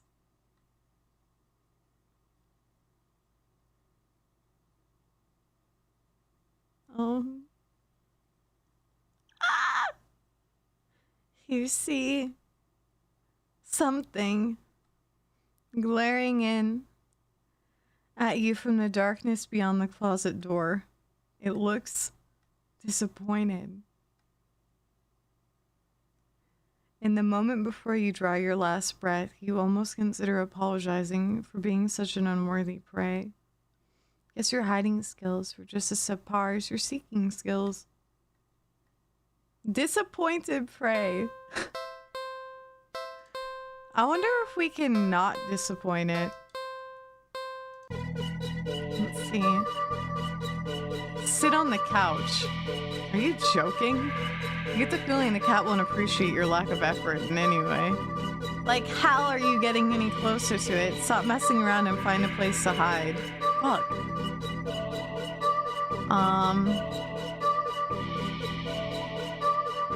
Hide behind the kitchen counter? Okay. Hide behind the armchair? That's too close. Hide in the closet in the hallway? You quietly slip into the hallway closet. The door won't close because a heavy box is not blocking it after you squeeze inside. If you try to move it any further, the cat might hear it. That is, if it hasn't already heard you. This won't work. You need to hide somewhere else. Hurry. So, just in the hall? There's nowhere to hide in the hall. Okay, so it's gonna make me hide in the bedroom. It makes me hide there again. So, let's see. Where is everything? So we are going to do this. Risk another hiding spot. Oh wait! Okay, so that's it, I think. This is, yeah, an illusion of choice. Alright, main menu. No more hide and seek. On second thought, let's clean the cat. Think we got all we could out of playing with it. Upon giving it a second look, you realize the cat isn't exactly clean. Not surprising, since up until you brought it home, it's been sitting in a dirty old box. In an alley full of scattered garbage. For who knows how long. You've heard that cats can keep themselves clean, but maybe this one is one of those times that a little human help wouldn't hurt. You head into the bathroom and set things up, trying to remember how to wash a cat. You're definitely no expert, but you think it's the best way a cat clean would be. Okay. Oops. Quickly. Hi, Contra. Good day. Cats don't like water, you think? So a quick wash would be the way to go, right? You decide to do everything at once, filling up the tub deep with soapy, bubbly, and warm water. A quick dunk here, short scrubbing there, and a rinse and dry. The cat won't even know what hit it before everything's over. This is gonna go terribly wrong, I know it. You open the door and click your tongue, beckoning the cat inside. It quickly scampers in, curious of the newly available setting. You close the door so it won't be able to run out and make a mess of the apartment. Steeling yourself, you roll up your sleeves. Hi, Moonlit. I'm scared. You lift up the cat and carry it over to the tub. Your plan's already compromised as the cat starts struggling in your hold. You probably should have held it so it didn't see the water. Oh, hey! It scratches at your arms. You knew it wouldn't be happy about the water, but you didn't think it'd be this irate. Still as mad as it will be at you for a little while. You know this is for the best. Deep scratch in your bicep startles you, making you drop the cat into the tub. Oh my god. Shoot, kitty? The cat doesn't re-emerge hissing and yowling like you thought it would. You rush over and dug your arms beneath the soapy surface, searching for the cat. What if it bumped its head and blacked out? It would drown. But you don't find the cat. Instead, what the? You watch as the water starts to darken. At first, you think it's just dirt from the cat and feel a little vindicated about your decision, but the water darkens further and further until it looks like you filled your tub with black ink rather than water. Even the soap bubbles are translucent obsidian now. This is... something's not right. But as soon as you have this thought... Whoa! You just felt something tugging you from under the water. You try to pull away, but your arm won't budge. Whatever it is, it pulls you closer toward the water. You try to use your free hand to release the drain plug, but when you dunk your other arm in the water without thinking, it's grabbed too! Both hands restrain. You can't get any leverage to force yourself free. Help! You're dragged into the murky waters of the tub. You're dragged down, and down, and down further still. Much farther than it should be possible for your bathtub. You can't breathe. You think you can't see either, but as you draw your final breath, you think you see what has been pulling you down. Something resting deep down below. I hate this. Something waiting for you. Bath hater. Hi, Rascal. I know, what the hell? The last chapter of Chainsaw Man was like, what even was that? What the fuck? That was not what I was expecting to read this morning. Hey Jen, how's it going? How are you? We've seen quite a few so far. Yeah, 9 out of 40. Alright, let's do a careful bath. You think careful is the way to go. Cats aren't always fond of water, so you doubt will be a fan of an excessive amount of it. So you pick up the cat and place it gently in the sink before turning on the water. The cat is startled, but ultimately it doesn't try to run away. Nice. You lather your hands with some soap and carefully give the cat a thorough half scrub, half massage. After a few minutes, you rinse the cat completely and gather it up in a blanket, drying it. Then you take a brush and carefully run it through the cat's fur. The cat seems like it's in heaven as you brush it.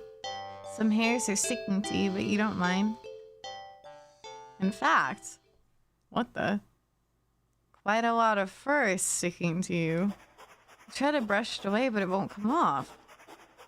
Guess you're up for a bath yourself. You try to ignore the fur and finish the cat quickly, but more hair keeps sticking to you. Your hands, your arms. Before you realize that they're covered in fur that won't come off. It's thick enough that you try to yank it off, but... Ow! Pain lances through the spot that you tugged at. Upon closer inspection, you see that the hair is growing out of you. Ah! You can actually feel it now. Fur growing out of your back, your neck, your face, your eyes, your tongue. It's even growing inside your throat.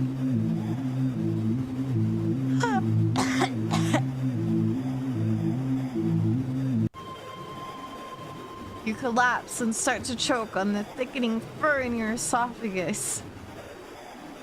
The cat leans up to lap at the fur growing on your forehead, grooming your hair as surely as you did for it earlier.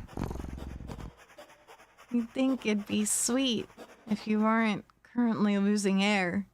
Still, it feels nice at least to be looked after and cared after or cared for in some way, even if it's just for a little while longer. The cat's careful grooming is the last thing you feel before you're no longer able to breathe. Ending 15. Self-care buddies. All right. Okay, I think these two, we can go back to before the excessive petting.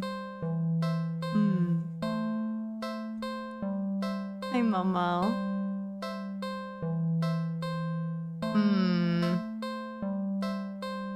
Let's go back before the excessive petting.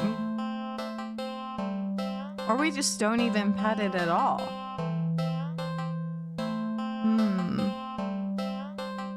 This one's hard. What if we just continue? Let's just continue. You're walking, right? Of course. It's the first time in a while you felt like going out, and you're actually glad that you did. The weather is absolutely perfect today. Is that a good sign? Maybe your luck is finally starting to turn around. You tentatively allow yourself to feel excited for the possibilities, where you could go, or what you could do. Maybe even who you could meet. You're so deep in thought that you almost miss it. I'm gonna leave it. Huh? What was that? Curiosity guiding your steps, you follow the sound to the entrance of a lonely hallway. Was that every option? I think so. So it was all the different activities, and then we could either do something else before petting it excessively, or we could pet it once and then stop and do one of those activities. So I don't know if we get different things by not petting it first, but we can always try them. But I think I'll continue this one and just leave it this time and see what happens. I have a feeling that by taking it the first time, it's like put us in some weird hellscape. This is all just not actually happening. So I feel like no matter what we do, we're going to have some consequences with the cat. If we leave it in the box, I feel like it's not going to stay in the box, but we'll see. Yeah, I feel like by taking it home the first time, it's opened up this like doorway, sort of. All right, it says, curiosity guiding your steps, you follow the sounds of the entrance of a lonely alleyway. Welcome back, Rainbow. It's going well. It's going okay. What about the other option at the very first choice? Yes, we can definitely go back and do that. I'm glad I saved. That one we can just not take the cat home. And maybe that'll just be the end of that. But here I'm going to not take the cat home while we're already in this perfect world. Let's see. You timidly enter the alley, walk forward. The loose gravel and scattered debris on the ground softening your steps. Finally, the sound source comes into view in the warm, almost ethereal light of the alley. At the end of the alley, in a big cardboard box, is a cat. Huh. Guess that should have been obvious. It's an interesting looking cat. Its pretty yellow eyes shine like gold among the dark sea of its black fur. It puts its paws on the front edge of the box and looks up at you.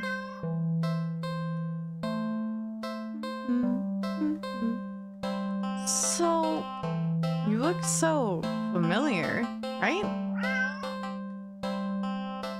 And again, it is a cat. Not many different ways for a standard black cat to look after all. This one sure is a cutie though. Just look. It's not glaring at you or hissing at you for getting this close like the other stray cats have in the past. It's just sitting there patiently, waiting for you to do something. Do not take the cat home!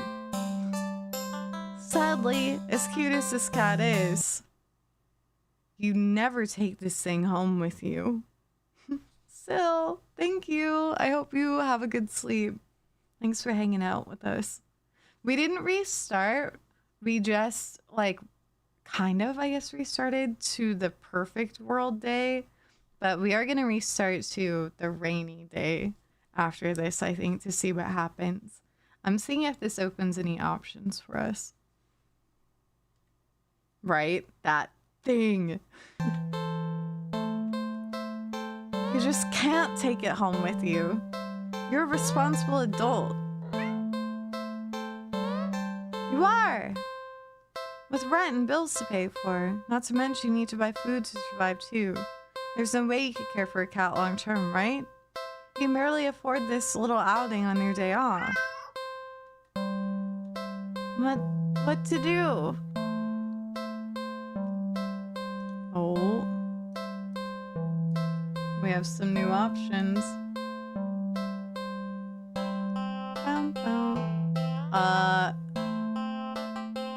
What's this? Question mark? You are not ready.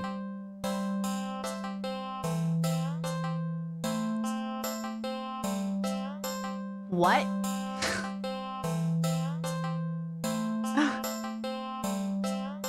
Okay, shall we just work our way down these options? Yeah, maybe entity. Yes. Concern. Much concern. That was very ominous.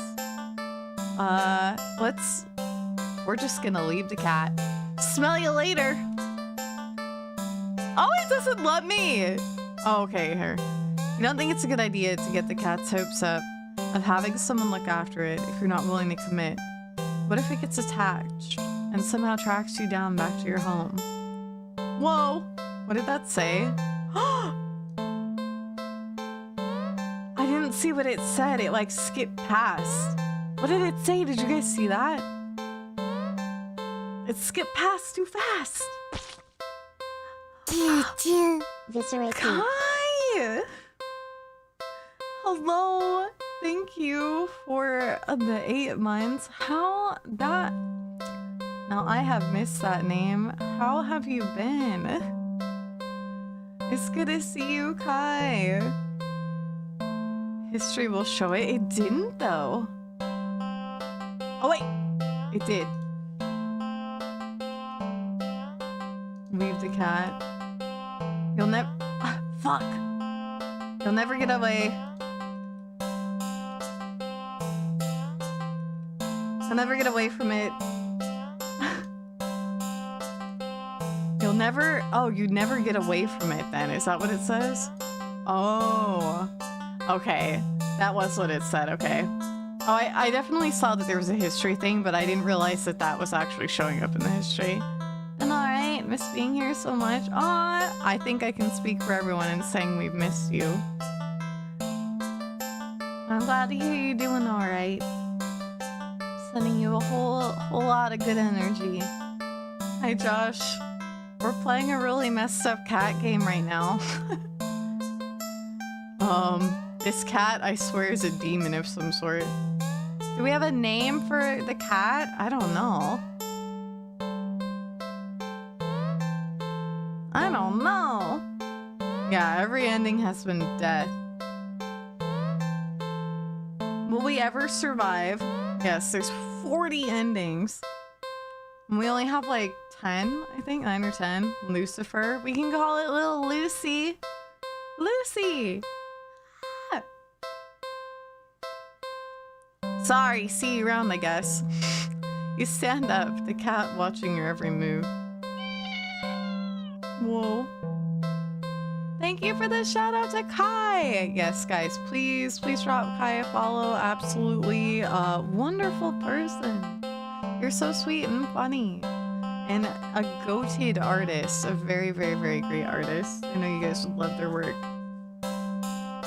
It says you make it halfway out the hall or out of the alley when the cat meows almost pitifully at you.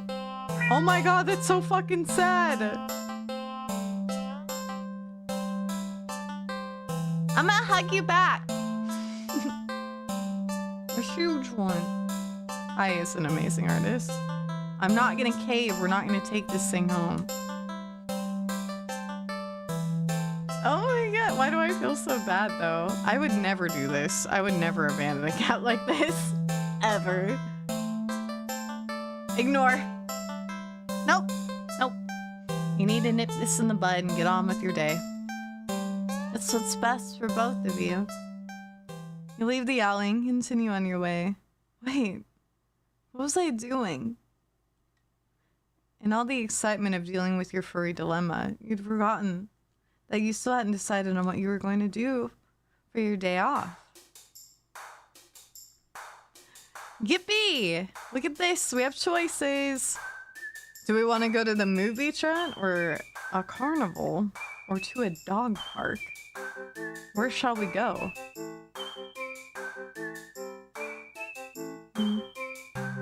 Dog park is free, it is.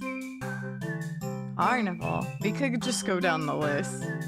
I love movies. Let's go down the list. Go watch a movie. It's been a while since a film came out that looked interesting enough for you to drag yourself to a movie theater. But there's a showing of one such film at the old theater. The movie was a little too niche to be picked up by the new cinema that opened right across the street. It's okay though, you're not exactly a fan of crowds. And nothing ruins the experience of watching a new movie for you more than a noisy audience. There's so many choices! This has opened up so many choices, guys. Let's go to the old theater, because it seems like our main character here doesn't even want to go to the cinema. You eagerly buy your ticket from the kind old man in the booth, and head inside. It's barren of any trace of other people, and the decor looks like it hasn't changed since the 80s. Maybe even the 70s. But it's what you were counting on. You consider buying some popcorn, but can't help but be concerned that everything at the concession stand might be expired. Yeah, the music in this game is a trip. You move on and walk through the halls, finally locating the theater designated on your ticket stub. As expected, the theater your movie will be playing in is completely empty. Perfect. Hi, Carp. I love popcorn. I would never pass up the opportunity to get popcorn. This person's crazy. You pick a spot right in the middle, even counting the seats and taking into consideration the gap of the staircase. As you settle in, the dim lights fade away, leaving the room pitch black for a few seconds. Yeah, father, yum! Before the screen flickers on, no commercials or trailers pop up, the movie just begins. Please, you shrug and let yourself get immersed in the opening scene. But just as you're getting into the premise, the doors behind you momentarily casting light into the room. The doors open up behind you, momentarily casting light into the room and ruining the atmosphere. You hold in a frustrated sigh. It's a public establishment after all. Hey, I'm gonna take a drink of water real quick. I'm goofing up my reading. Alright. It's a public establishment after all. The place can't exactly afford to stay open if you're the only customer. You try to refocus on the movie, but you sense the new presence slowly shifting around the theater. Before heading in your general direction, it's the cat! What? Who the fuck? Okay, maybe it's not the cat. You gape in utter disbelief as the stranger shuffles down the aisle, only to sit right in front of you. There's no one else here and plenty of places to sit. The stranger is also unusually tall. Even with the stadium-like arrangement of the seats being on a somewhat steep incline, they're completely blocking your view. Oh my god, there's gonna be a bazillion endings for this. I mean, there's only 40, but like, this is intense. This is a lot of options here. Move to another spot. Confront the stranger. Leave the theater. I'm just gonna move. I would just move. Welcome back, Ava. Can it? Yeah, it can, I think, shapeshift. Remember, it turned into a big cat and it turned into like a big meat ceiling. Move to another spot. You don't want to risk escalating the situation further. This whole thing is already making you uneasy. Why would they choose to sit right in front of you? Surely they know you wouldn't be able to see past them? Shaking your head with a passive-aggressive scoff in the stranger's direction, you reluctantly pick another less perfect seat in the theater. But as you settle down, you see the strange person get up, only to once again sit in the seat directly in front of you. You look around somewhat helplessly, as if waiting for someone to silently agree with you about how odd all of this is, or to at least inform you that it's all an elaborate prank, but there's no one else here with you.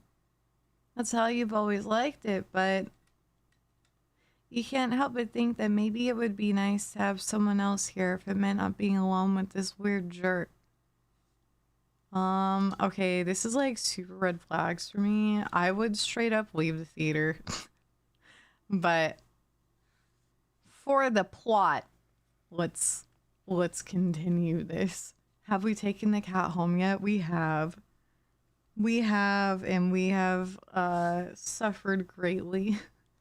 Shall we move again? Move to another spot. We move again. And again, they sit right in front of you. You bristle, annoyed and a little humiliated. Are they just getting a kick out of this or something? You've wasted enough time with this jerk that you don't even know what's going on in the movie anymore. Confront him! You hate confrontation. You can already feel your palms starting to sweat at the idea of it. Your throat's closing up, and your body's starting to shake. You've always been more of a flighter than a fighter, but you paid for this ticket. You've wanted to watch this movie for ages, and now this total stranger has ruined the entire experience for you. You're all alone in this theater. There's no one who will help if something goes wrong, but you're angry enough that you ignore the signs of your body begging you to put as much distance as you can between yourself and the stranger. Dude, I would be gone. I would be out. You stand up.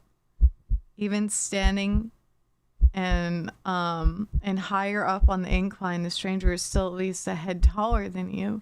Why is he so huge? The movie continues to play in the background, but you feel as if a hush immediately falls heavily over the theater at your movement. As if you can sense the stranger anticipating what you plan to do next. You square your shoulders and force a little bass into your voice. Hey! The effort makes your words come out more harshly than you intended, like a sudden and vicious bark. But you figure they deserve it anyway. You're being a real jerk, you know that? This one you're... Just what are you playing at, huh? Are you trying to piss me off? The silence that follows your words is deafening. so much that you glance at the screen only to find the movie has paused. Your attention is ripped back to the stranger in front of you as they shift slightly, like a small animal trying desperately to anticipate the moves of a predator. You don't move an inch. You don't look away. You don't dare to blink. Instead, your eyes widen as a person's head turns. Then turns some more. Oh my god. Then turns more, beyond what should be possible, neck bones cracking, to face you directly. You can't move. Wide glowing eyes resting above a wider grinning mouth gaze down at you. This stranger opens their mouth and what comes out is something impossible to comprehend. Nya.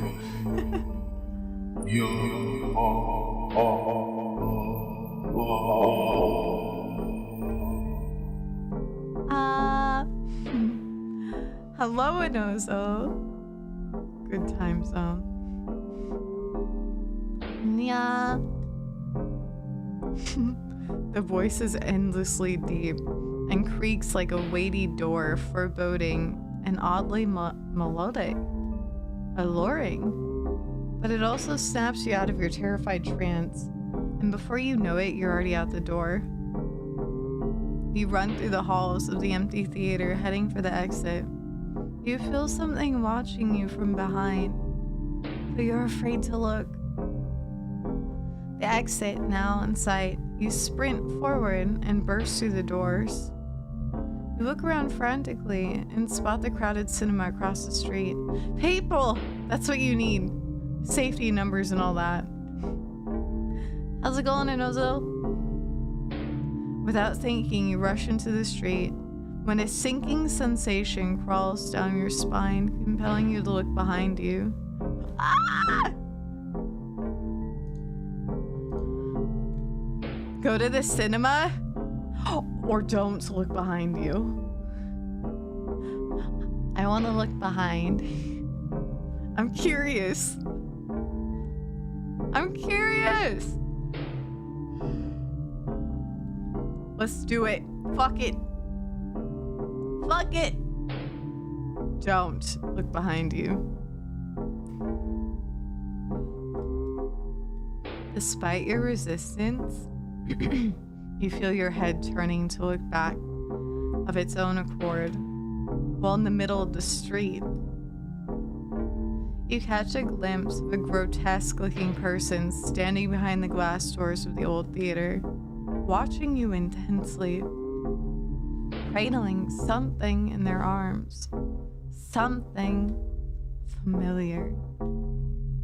But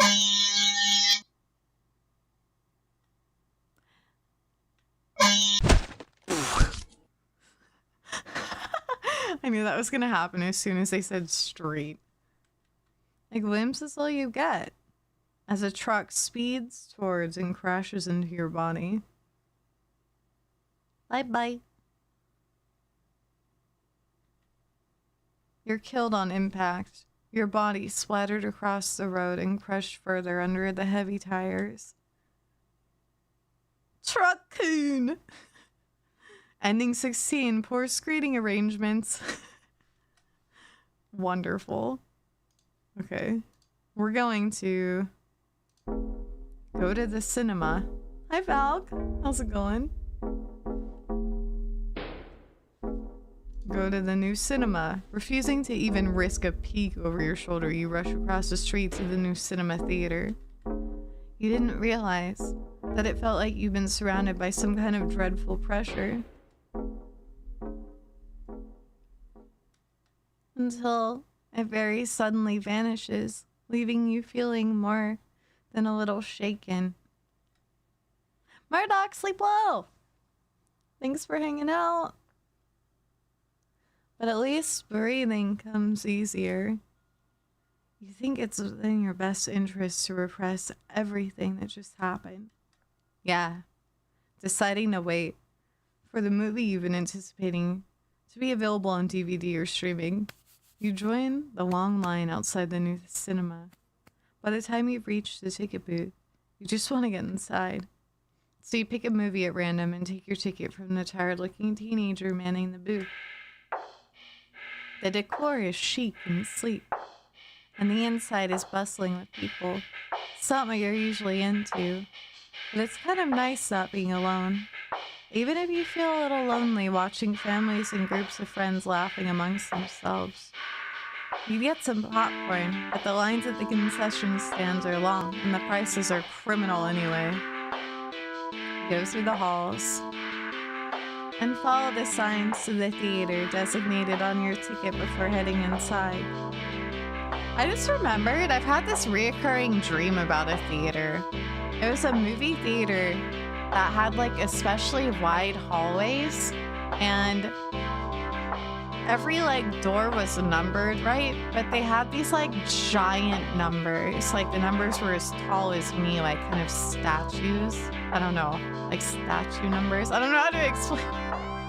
I don't know how to describe what they were, but they're just like really big numbers.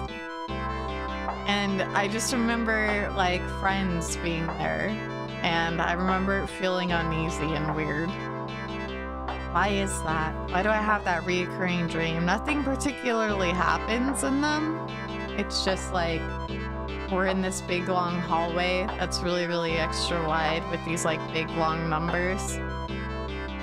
Yeah, the numbers were, they were huge, like actually huge size. Not normal. They were not normal. Alright. Sigh. Oops. Oh. You sigh at the sight of the absolutely crowded theater. You head towards a seat, only to be told by the person next to it that it's being saved for someone. They're big size. This happens a few more times before you finally manage to get yourself settled into a seat annoyingly off-center to the screen. But the screen is at least visible, if not a little too close. So you grit your teeth and bear it. The lights fade out, but the chatter doesn't. The rest of the audience seems content to talk through the commercials and even through the trailers. You figure the chatters will stop when the movie actually begins, but it doesn't get even slightly quieter as the opening scene starts to play out. You sigh out loud, not thinking anyone would hear you anyway. This is why you avoid movie theaters like the plague. Whoa! Suddenly, the screen changes, showing the face of a black cat. A familiar black cat. Confused murmurs fill the room.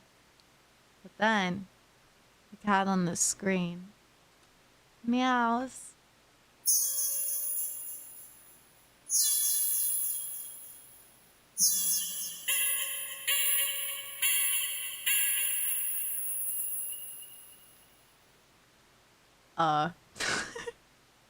The sound is strange and not like at all like a cat should sound. Haunting, almost melodic, and layered, as if made of multiple voices of different creatures. Creatures that would probably never say,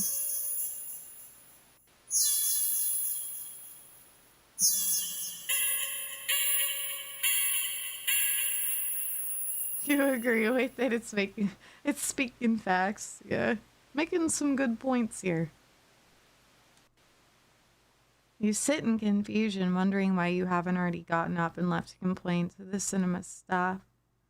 But then you hear it. It's scattered and dissonant at first, but among the crowd, people start to chant along with the cat on the screen.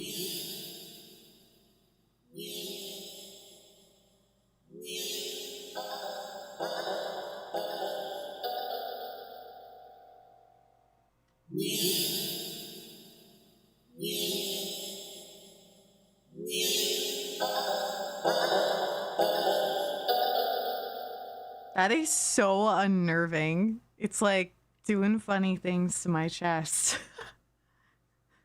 I do not like that sound.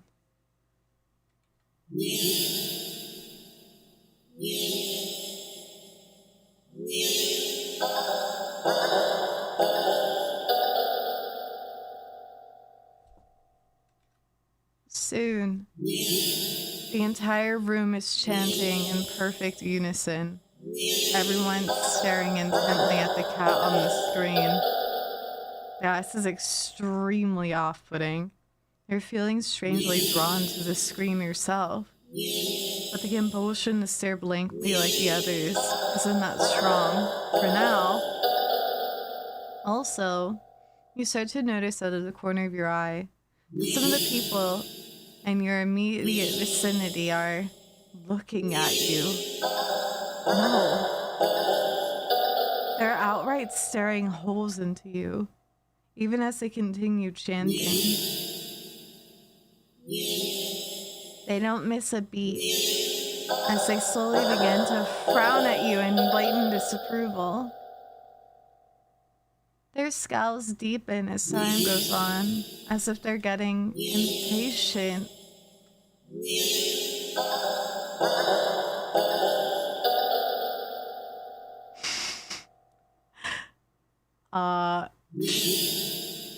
In this moment, I would try to blend in with the crowd. Don't worry, guys, I'm one of you. Nya. Thinking fast, you look to the screen and begin to chant in tandem with the crowd. Nya, nya, nya, Are they buying it? I think they stop looking. You feel the harshness of their collective gaze start to ebb away. The air in the theater becoming lighter once again. You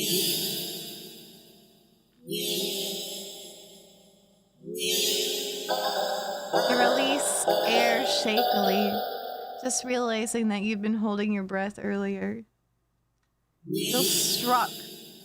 Surely you can't just get up and leave now. Not after whatever all that was. The people around you all seem fine now. But there's no telling if they'd get aggressive at you or even moving too much. Never mind outright getting up and leaving.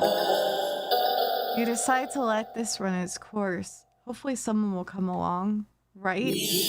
Or at least turn the film off. You continue to chant along with everyone else.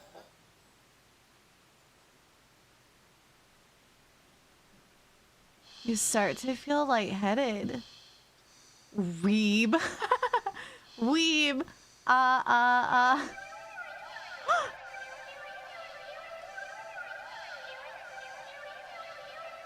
You feel as if you could fall asleep, but your eyes don't feel heavy in the slightest. You try to look around and gauge the other's emotional state. This one's better. But you can't seem to look away from the screen. You try again, but you're still locked in the eye contact with the cat on the screen.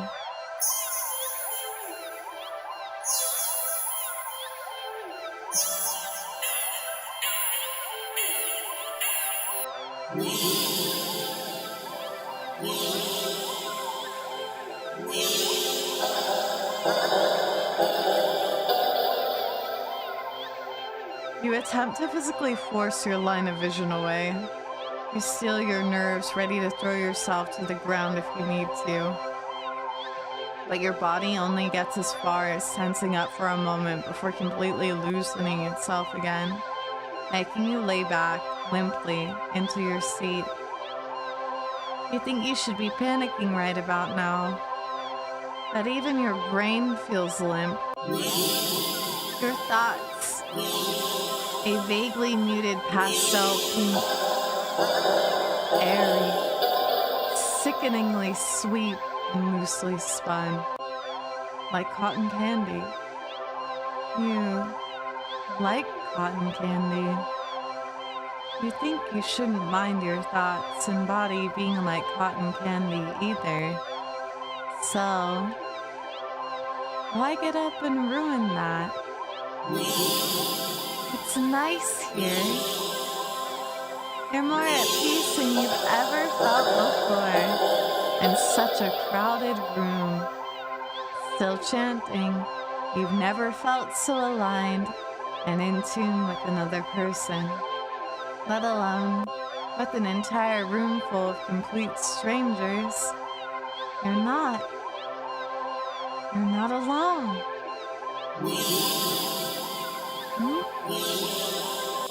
Out the corner of your eye, the person next to you starts to sink back even further into their chair. They sink more. And more. Not like they're slouching or reclining, but more like they're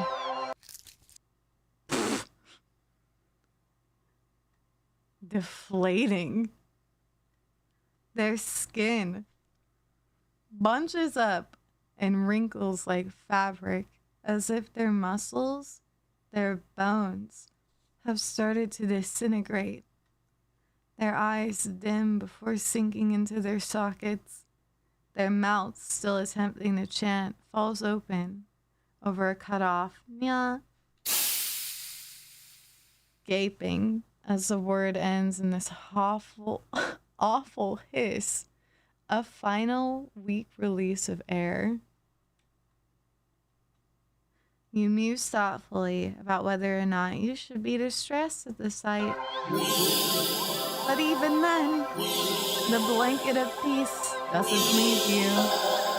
Suddenly, from the pile of skin and clothes next to you, you see a lump moving around. You watch in a dazed fascination as the lump makes its way to the part of the skin where the head used to be. And out from the mouth, a kitty! Crawls a tiny black kitten. Yeah. We're all becoming kitties! You can hear the familiar hissing sound all around you now as the unidentified or the unified chants start to fade. They're Twinkies. Only to be replaced with the faint mewling of kittens. We're kitties! This is the best outcome! Finally, your voice is the only one still chanting, still human and alone. Again. You don't want that. You can't go back to that. Not again. Not again. Please.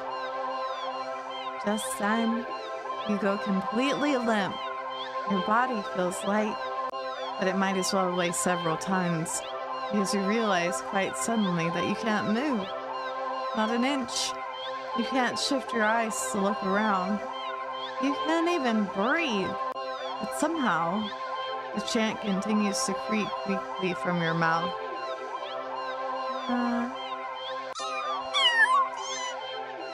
A few kittens come forward and perch themselves onto the chairs around you, watching your sinking body, kneeling as they wait for their youngest sibling to emerge. From you, dozens of glowing eyes peer down at you, and your eyes start to cave into the sockets of your softening skull.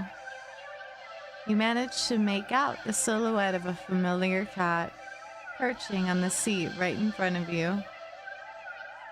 Your vision finally fades, and as that same hiss of air expels itself from your mouth, the last thing you sense is something small and alive shifting eagerly through your skin. Wait! So we don't actually become a cat? Just a cat emerges from us, but our like consciousness isn't... But I wanted to be a cat. Not like an egg sac for one. That's significantly less cool. Happy birthday! That's ending 18. What? That one was crazy. That one was so unnerving. Yeah, we were merely a vessel. That was it. That one was extremely unnerving. I think that I'm gonna be thinking about that later today. I hated the audio for that, and it was so like descriptive, and I just ugh, that was terrible, but like awesome. That was great, but oh god. All right. What's next? 11 out of 40. Holy fuck. What if we, okay, shall we try to run out? I feel like we're not gonna be able to. Hello there. I cannot pronounce your name. I'm very sorry, but I see you on YouTube. You just said emo. You didn't know run away from the theater? Yeah, let's try that. Try to leave the theater. This is too weird. I need to get out of here. Gathering your courage, or perhaps putting your fear to use, you stand up, fully intending to leave the theater. When everything comes to an abrupt stop,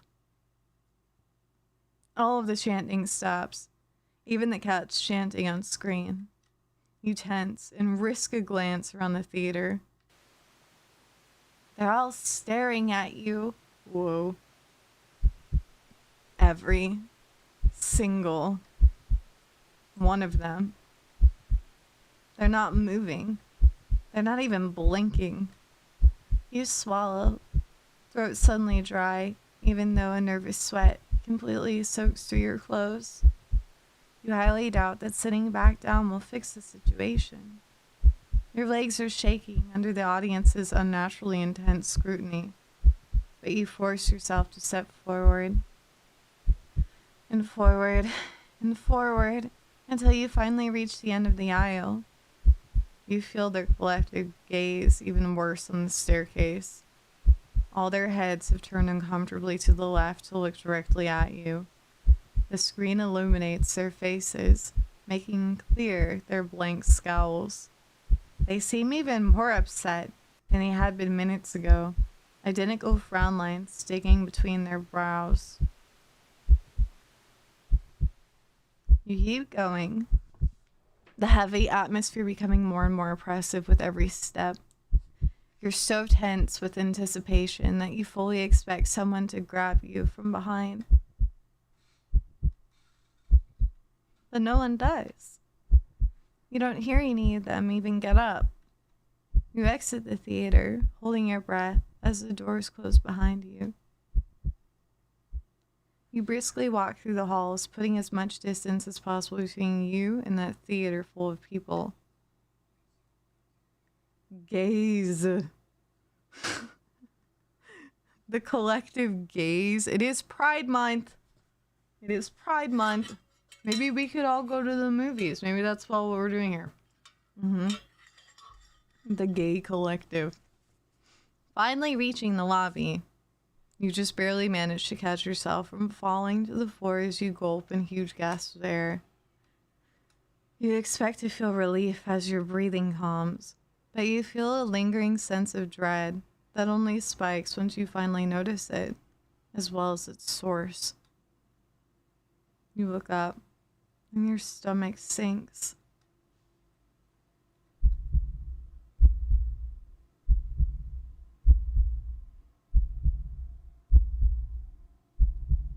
Whoa.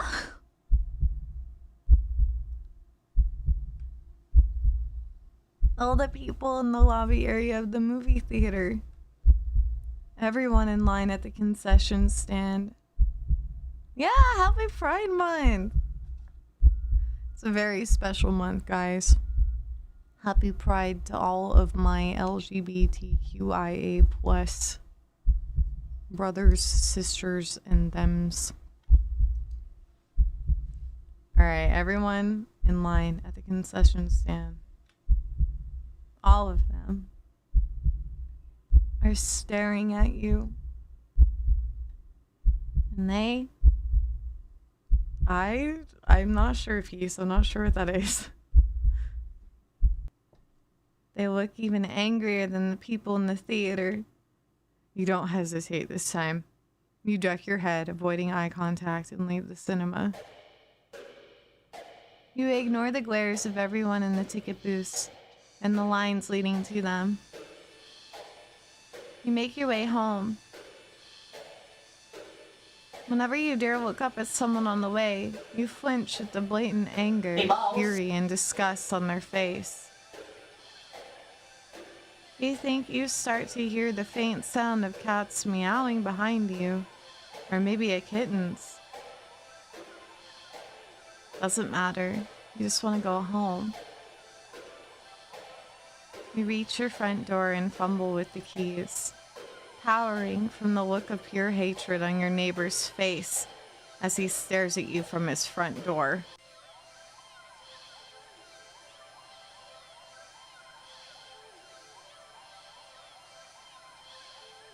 Finally, you get inside your apartment, lock all the locks on the door, and slide down with your back against it until you're sitting on the floor. Hey, boss. Yes, guys. You allow yourself a moment to breathe. Now, home, your heartbeat calms, and your fear slowly bleeds from you, leaving you feeling strangely empty.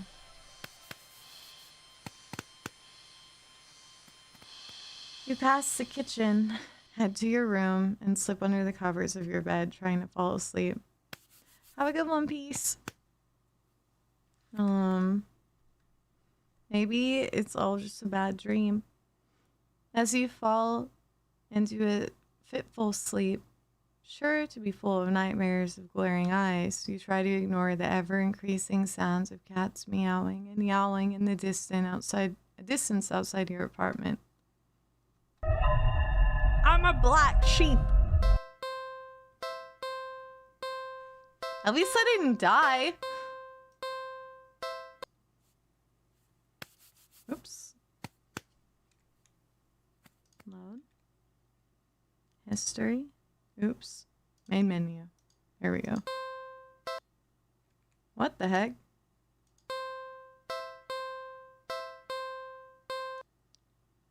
It's only bringing me back here. Whoa!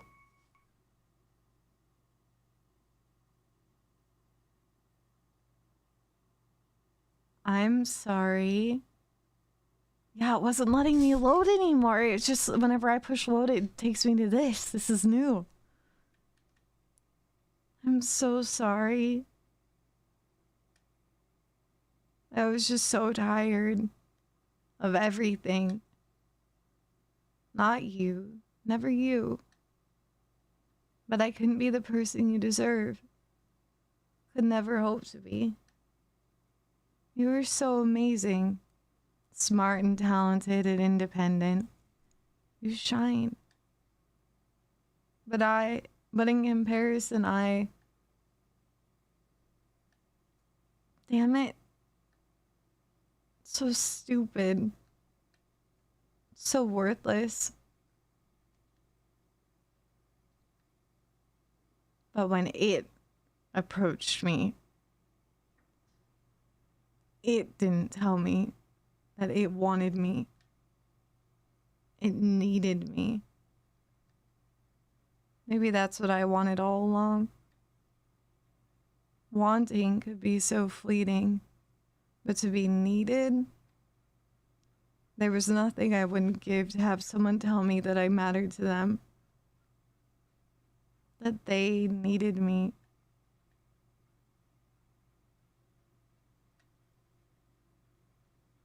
You're walking. Right, of course. It's the first time in a while that you felt like going out. And you're actually glad that you did. The weather is absolutely perfect today. That's a good sign, right?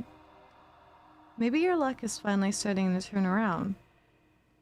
You tentatively allow yourself to feel excited for the possibilities of where you could go or what you could do. Maybe even who you can meet. Hi, crazy dude. You're so deep in thought that you almost miss it. I'm gonna save here. What was that? Curiosity guiding your steps, you follow the sound to the entrance of a lonely alleyway. I don't know what that was.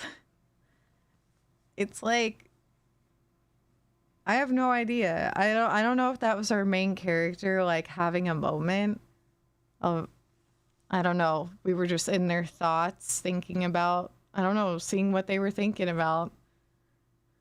The sunlight only just manages to reach down in between the tall buildings on the other side.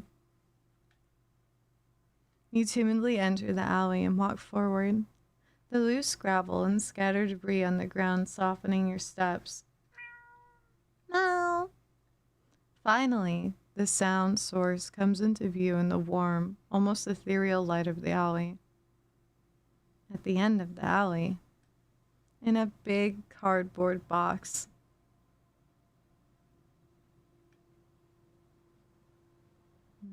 hygiene, is a cat. Huh?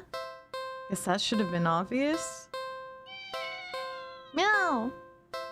It's an interesting looking cat. Its pretty yellow eyes shine like gold among the dark sea of its black fur. It puts its front paws up on the edge of the box and it looks up at you.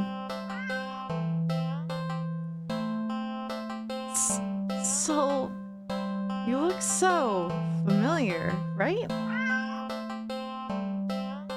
Then again, it is a cat. Not many different ways for your standard black cat to look after all. This one sure is a cutie though. Just look. It's not glaring at you or hissing at you for getting close like the other stray cats have in the past.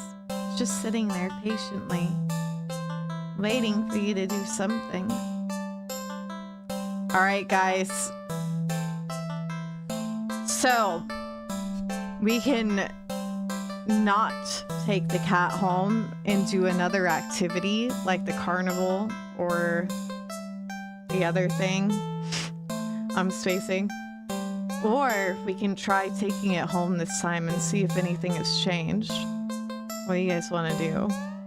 No, we didn't do the other activities. So we can still do that. Or we can try taking it home again since we haven't done that in a bit. I'm wondering if something has changed though since each playthrough.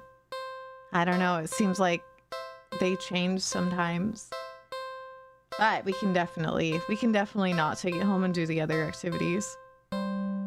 Should we try to just do the other activities first and see what happens? Yeah, Zirdan. I'm like overwhelmed with how many, I don't know, how many choices there are.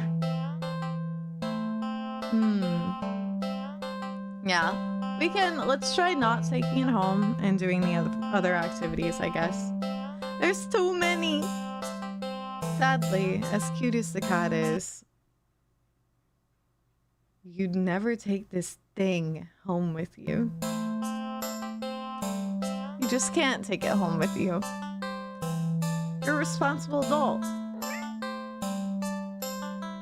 You are. With rent and bills to pay for, not to mention you need to buy food to survive too. There's no way you could care for a cat long term, right? You can barely afford this little outing on your day off. What to do? Oh, and there's all these too.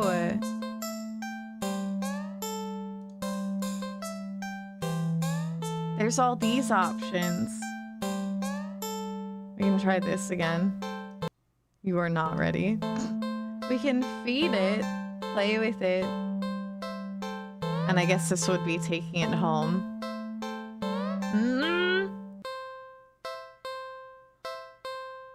Do we want to immediately leave it, or do we want to feed or play with it this time?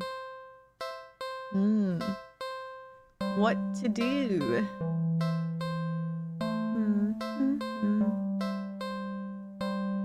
What to do? I'm gonna stand up for a moment. My ass hurts. I think it's like a combination of sitting too long and also like being on my workout bike. My butt's all kinds of sore. I'm here. I'm here. My tracking's just lost. Thank you for the sippies.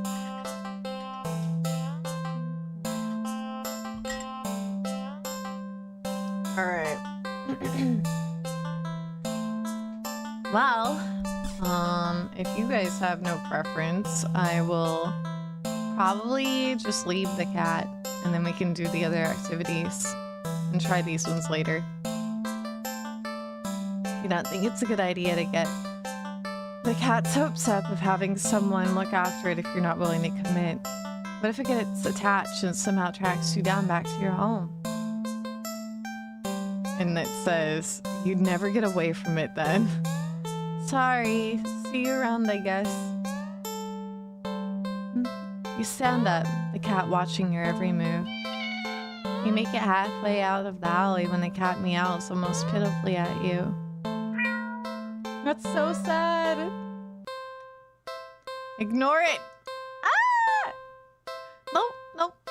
You need a nip this in the bud and get on with your day. It's what's best for the both of you. You leave the alley and continue on your way. Wait, what was I doing?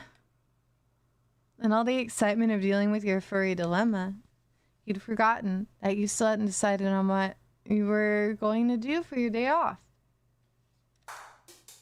We're gonna go, we'll just go down. We're gonna go to the carnival this time. You spend the day at the carnival. Ferris wheel, roller coaster, pharaoh boat. Rides you've been on before. Hoops, coin toss, balloon darts, games you've played before, funnel cake, popcorn, cotton candy, food you've eaten before, all things you've enjoyed before. Coin toss, my favorite game. You're surrounded by groups of people having fun together. Laughing, playing, eating, taking pictures, making memories, and then there's you. The sun hasn't started to set yet. It's still high in the sky, but it will soon. You start to wonder if maybe you should just go home for the day. When you stop in your tracks, you see something new. An attraction you've never seen before.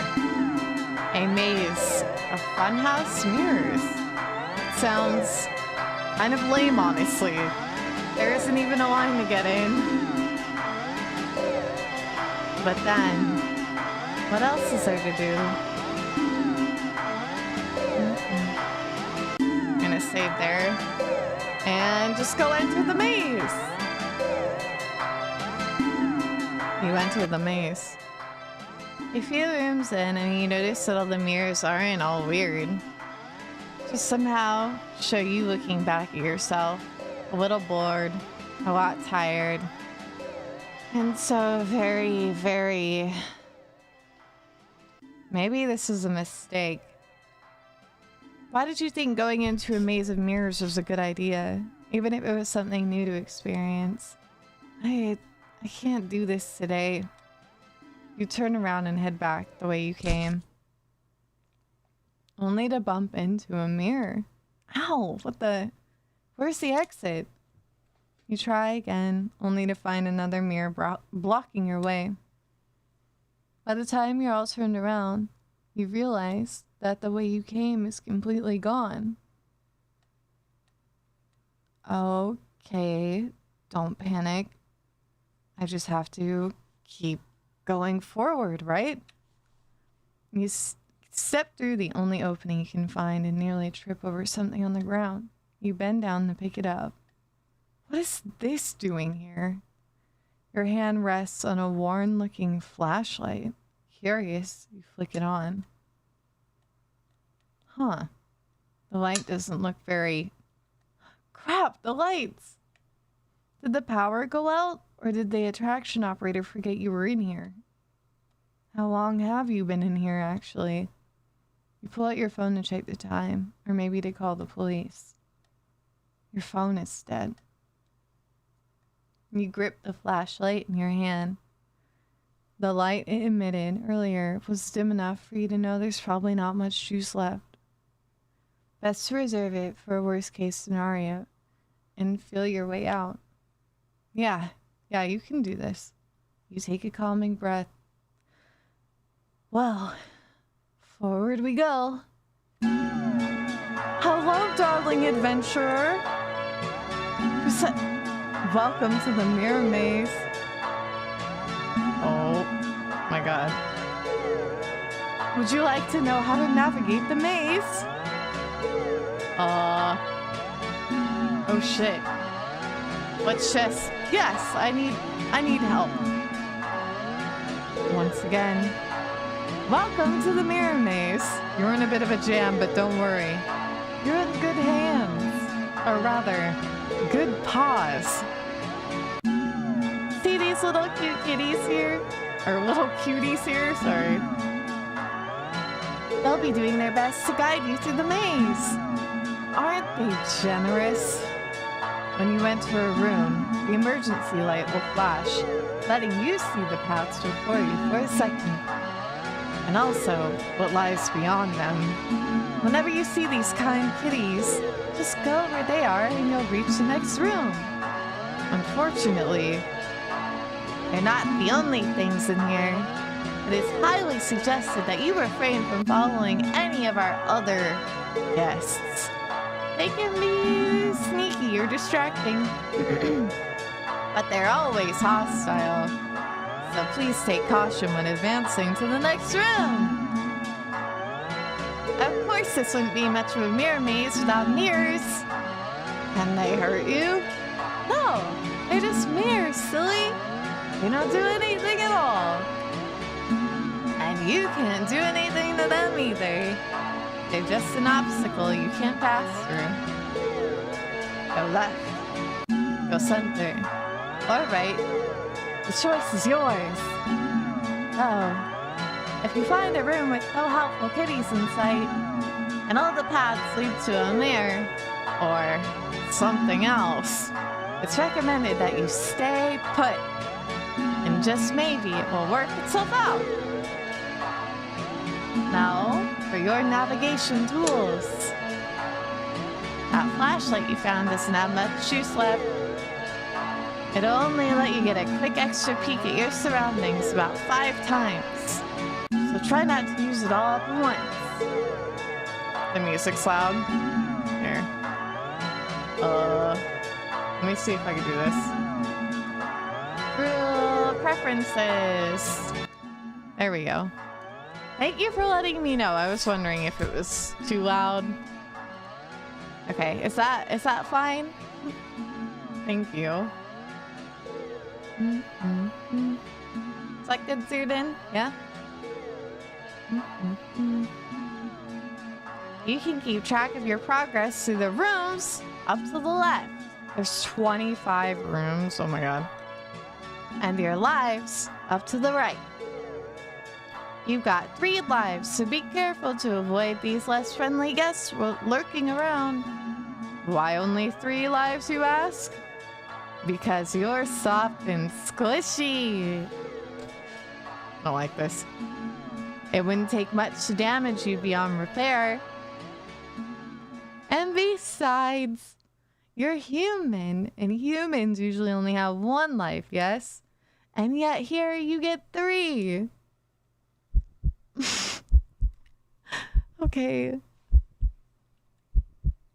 Don't you think you ought to show a little more gratitude?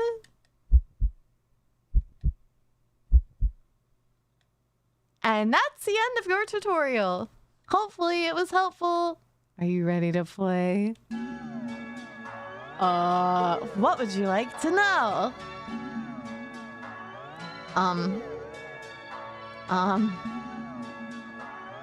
Can you let me go? Let's see. Can you let me go? Your request to forfeit is denied. Let me out of here. Screaming is not allowed in the maze.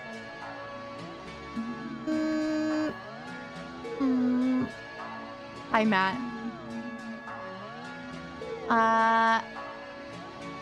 This game is too hard. Oh, all right. Your flashlight will give you 7-second chances now. Wow. And the flash will last longer. Is that better? That's nice. Okay. I guess I'm ready to play. So I don't want to say it's too easy. I'm ready. Okay. 3, 2, 1. Oh. Right.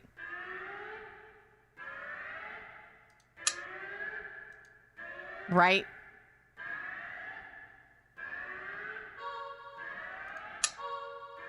Left. Hi, Janet.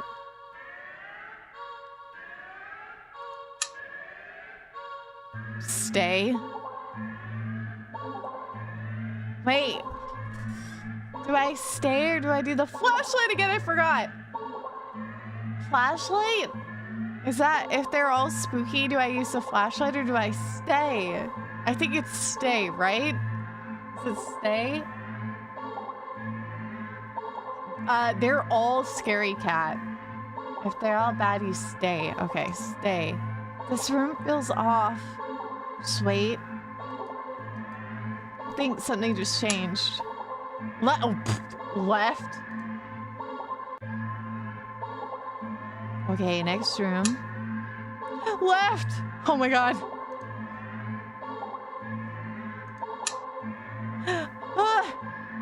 Flashlight at the mirror, I think? Or do I stay? I can't remember. Left and right were both scary.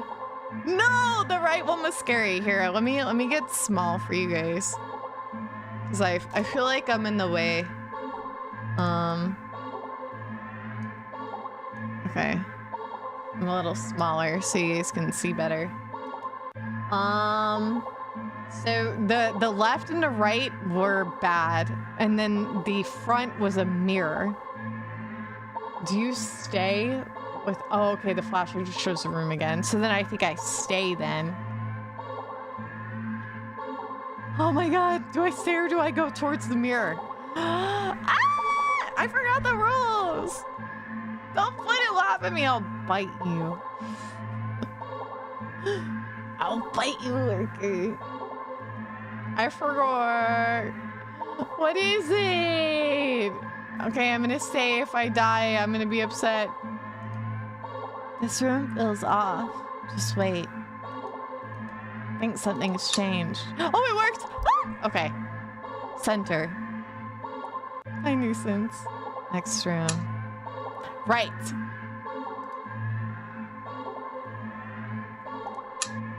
Right. Whoa. Right. Right, again. Center. Center. Stay.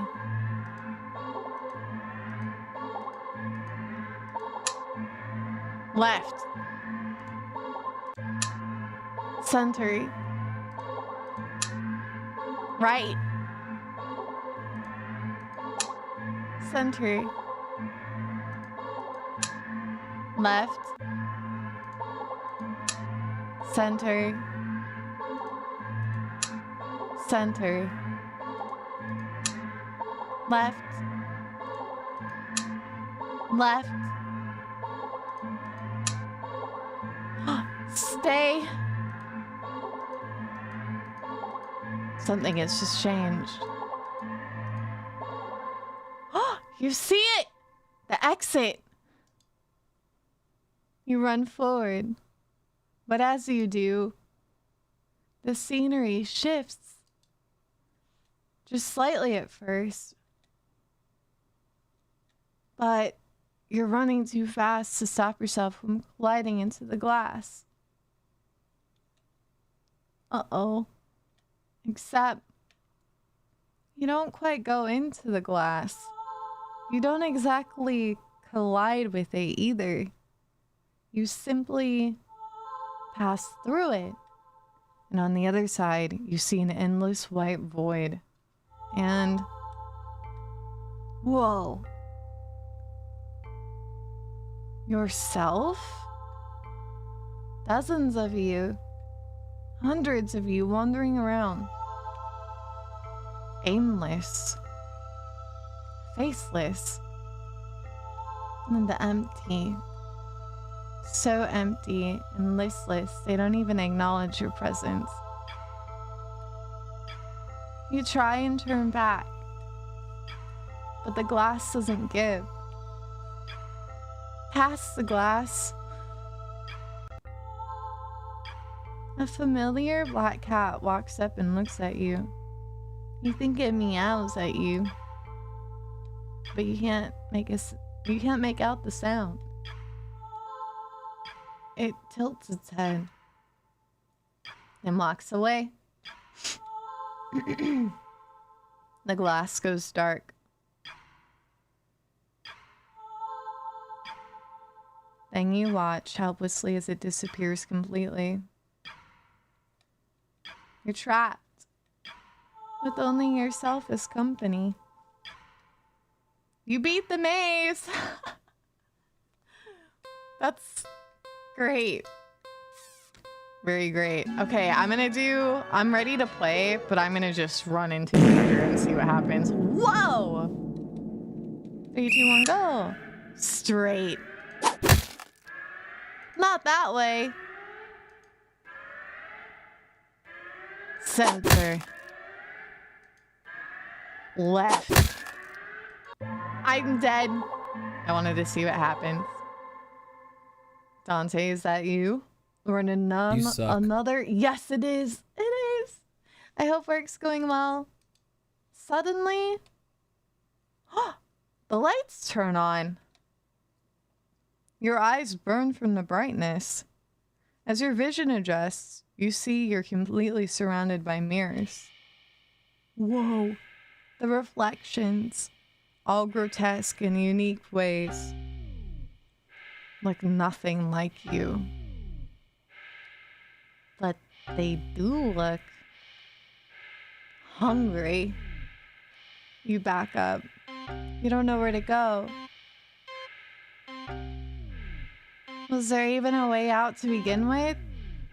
You bump back into a mirror and feel a hand firmly grip your shoulder. Chomp! There's a sharp pain in your other shoulder. You rip away, looking back to see some thing leaning out of the mirror. Its face has no features, save for a large gaping mouth stained in your blood. Looking around in a panic, you think that the mirrors feel closer than before. The path you'd come in from is long gone. I do. You're surrounded, and every time you blink, you could swear the mirrors were getting closer and closer and closer. Your horrifying reflections looking hungrier and hungrier and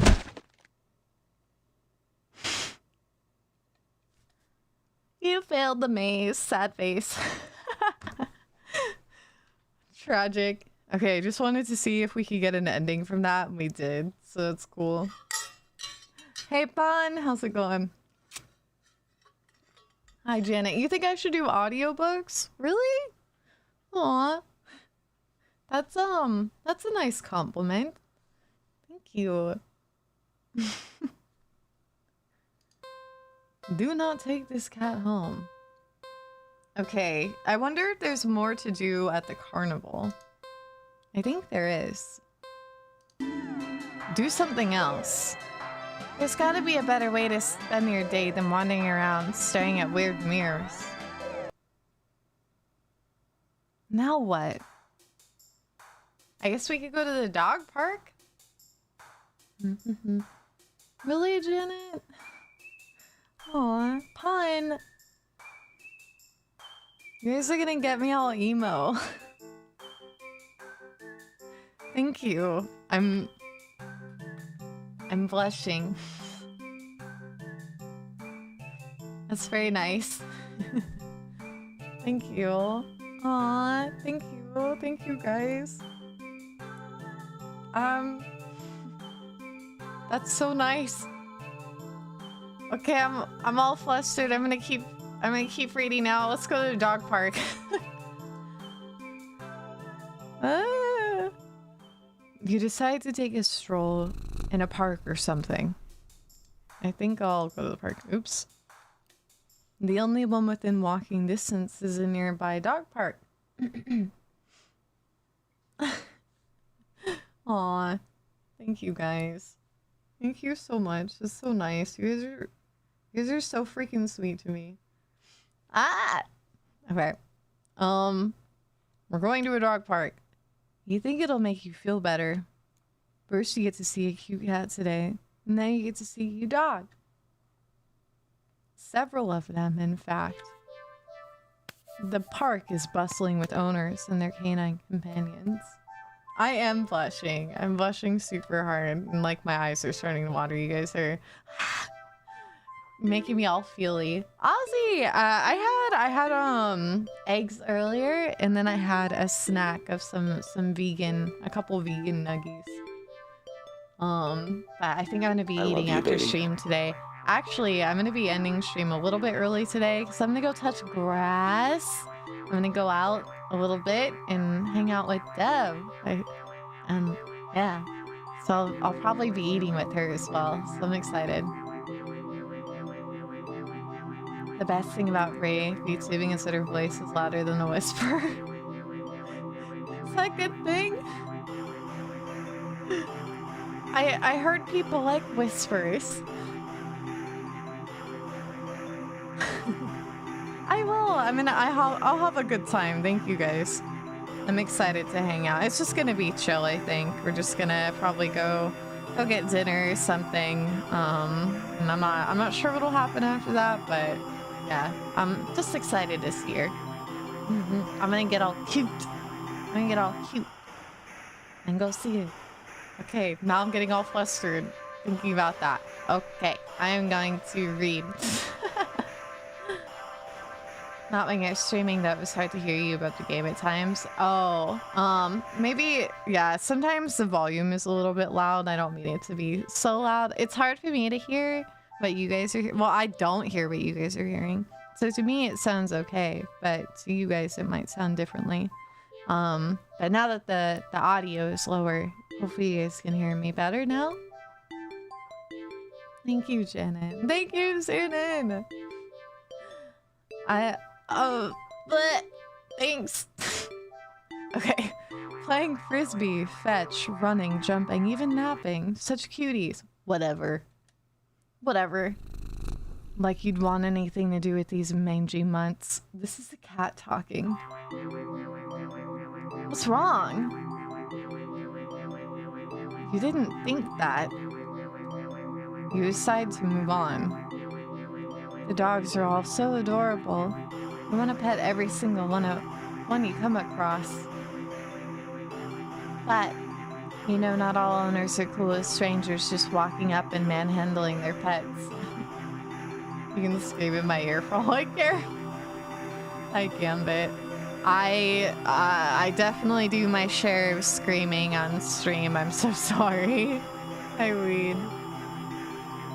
Yeah, I will surely have fun with her today.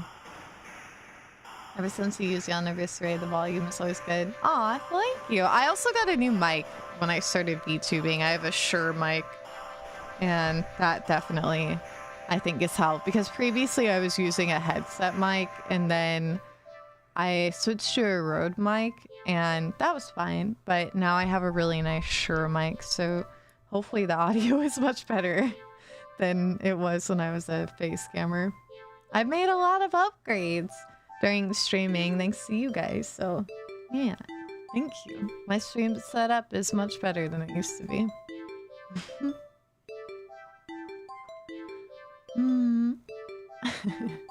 Hi, Virgil. My face hurts. You guys are making me smile so much right now. Stop! Ah! Okay. Not all dogs appreciate it either. So you stroll around the path trying to exude a welcoming aura that will beckon one of these cute doggies to you. I post my real face sometimes. Just not on Twitch anymore. I am VTuber exclusively on Twitch, but I do share what I look like every once in a while. I'll be sharing probably a picture this weekend after I get my hair done. I'm going silver gray again, and I want to take a picture of it. Aw. Thank you, Janet. You definitely achieved that. Man! I'm like legit getting all emo. You guys are so cute. Stop. How do I proceed? I just feel very honored. Thank you. A VTuber hearing that you're anyone's Oshi is it's very special. So thank you. That means a lot to me.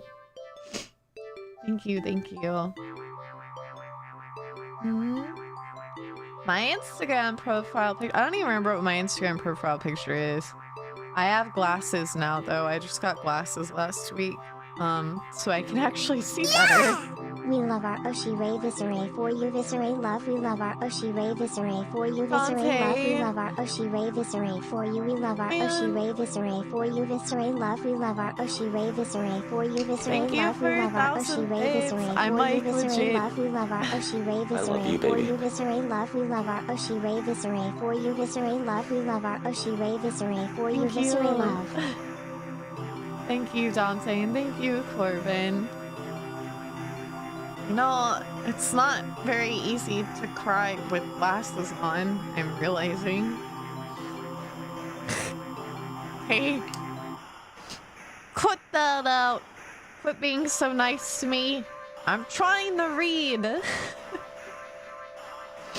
And I'm gonna get yucky voice if I get all mucusy. Okay. You don't have to wait very long. Hello. A doggo! Aw, thank you, Corbin. You stop. As the smallest, cutest puppy you've ever seen scampers up to you, blocking your path. I feel like, well, when I cry, I get all mucus.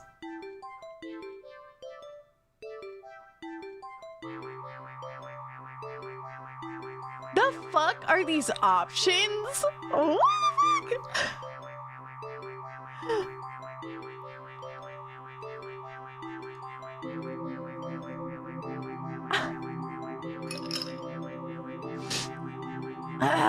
Thank you for the care package. Oh my god. Okay, well, I kind of want to see all the options, but let's do the nice one first. I guess the nicest one is pick up the puppy. Okay, pick up the pup. What the fuck? I had to pick quick. Oh my god. I didn't even get to choose. Terrified you dropped the puppy to the ground. I didn't even get to choose. Practically throwing it from you. You immediately feel horrible, wincing and gill at the tiny yelp it releases upon hitting the ground. The owner shoves you aside with a cutting glare and storms away with your puppy. I'm sorry. You call out, but they don't turn back or respond. Not that you expect them to. You deserved it. Holy shit! Okay, let's see the other options. Let's see the others.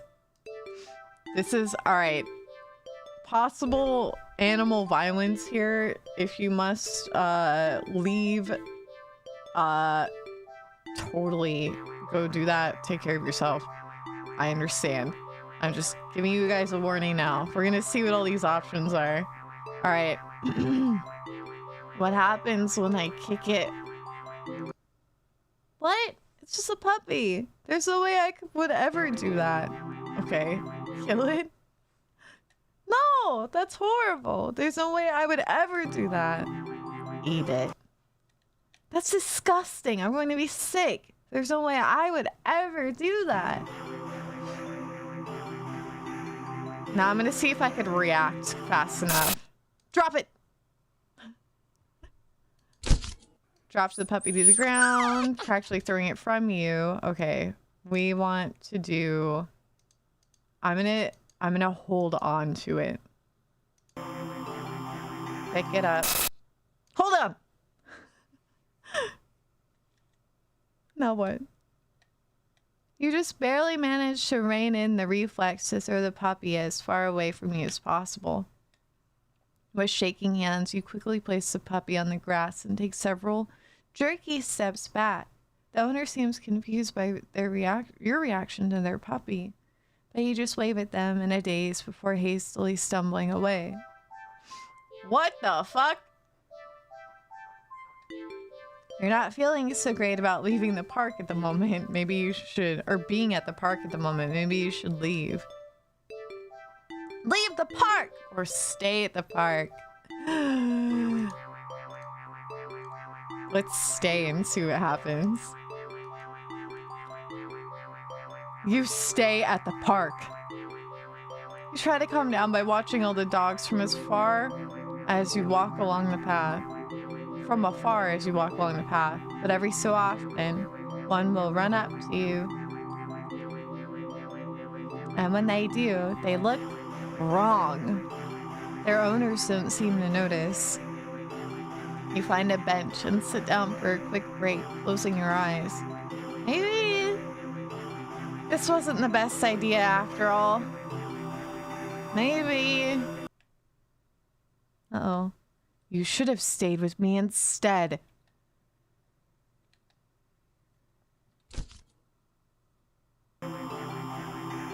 You're broken out of your thoughts when something lands gently on your lap. Look down and see a frisbee on your thighs. Hey, sorry about that. Can you throw that back? You look up to see an owner waving at you in the distance.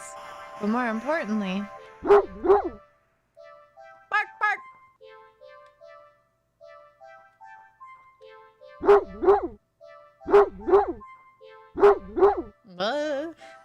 A series of excited barks jerks your gaze forward and you see a large dog sprinting towards you. Oh my god. Ah! A series of excited barks jerks, oh my god, your gaze forward and you see a large dog sprinting towards you. Hey, hurry, throw it back. Oh, throw it. You throw the frisbee and the dog runs the opposite direction, jumping and catching it right out of the air. Impressive. The dog and the owner walk up to you.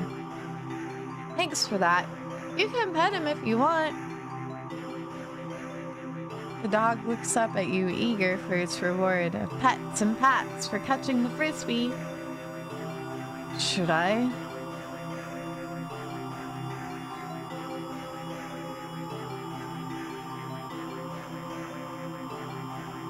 Pet it! I feel like the cat is jealous. Really? Are you sure? I'm warning you. Do not touch that mutt, or you will regret it. Ah! Pet it!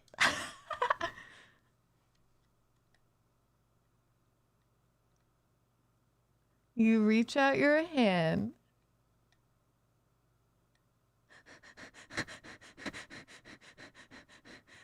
And you pet The dog. The dog seems pleased. You don't feel well. Suddenly, the sky begins to darken rapidly. You look up along with all the pet owners to see that the sun has been eclipsed by the moon in the blink of an eye. You vaguely remember that you should never look directly at an eclipse for some reason. You don't look away. A loud piercing yowl fills the air, shaking the ground beneath you. You instinctively move to lift your hands in order to shield your ears, but the hand that had been cautiously pressed upon the dog's head comes away with some resistance. Resistance, like sticky slime almost cementing your hand to the dog's head. The slime stretches with your movement. The dog's head stretches with it too as the canine begins to just melt. It melts and melts until it becomes a pile of goo at your feet. Oh my god! It's the shit! This looks like the shit that was in the Tupperware. Kind of. Except I guess that was the human. That's what it kind of looks like. It's like the same thing. You dazedly look around for the dog's owner only to find an empty pile of familiar clothes where they once stood. You see familiar piles of clothes next to the piles of goo scattered all over across the park's open field. All the dogs, all their owners. The melted goo of the dog in front of you then starts to move with a shudder.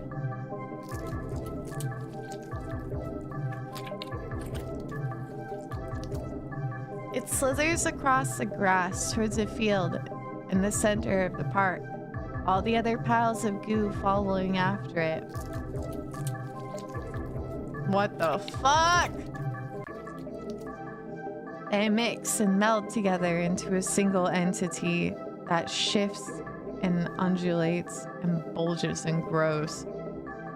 You watch in dazed horror as it then fills out the shapes itself.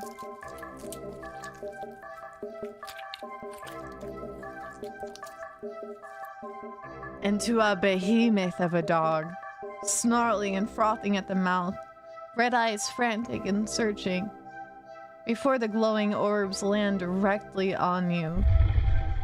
Rah! The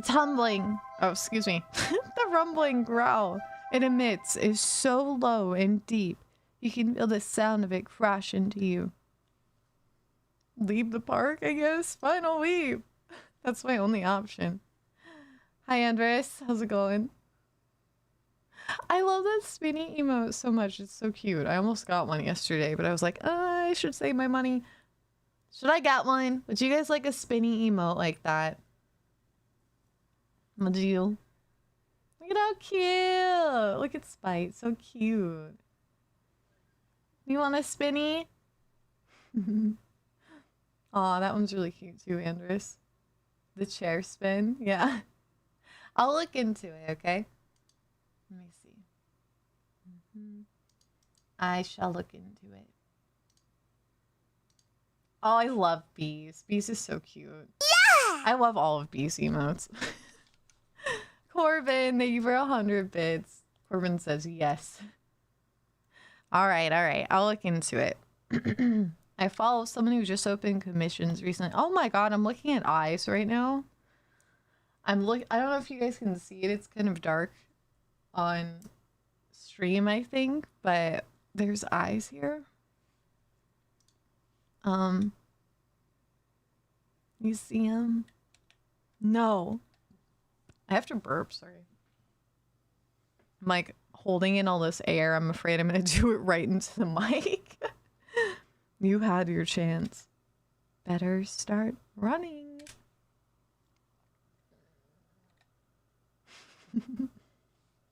Look at him. Aw, Rainbow, it's so cute. You made that. It's amazing. Aw, Benny. Benny has a little spin emote. Hi, Lich. I'm gonna take a drink real quick. So cute.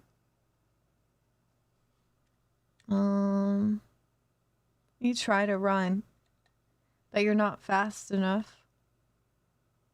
The behemoth barely takes a few leaps before it's already towering over you. Yikes! The dog's fucking me up. It tears you apart until there's nothing left. Ending 21. Dog person. Dog person. Okay, what happens if we leave? Leave! Wise decision. I think I'll... Shit. The rest of these we've already seen. Let me see here.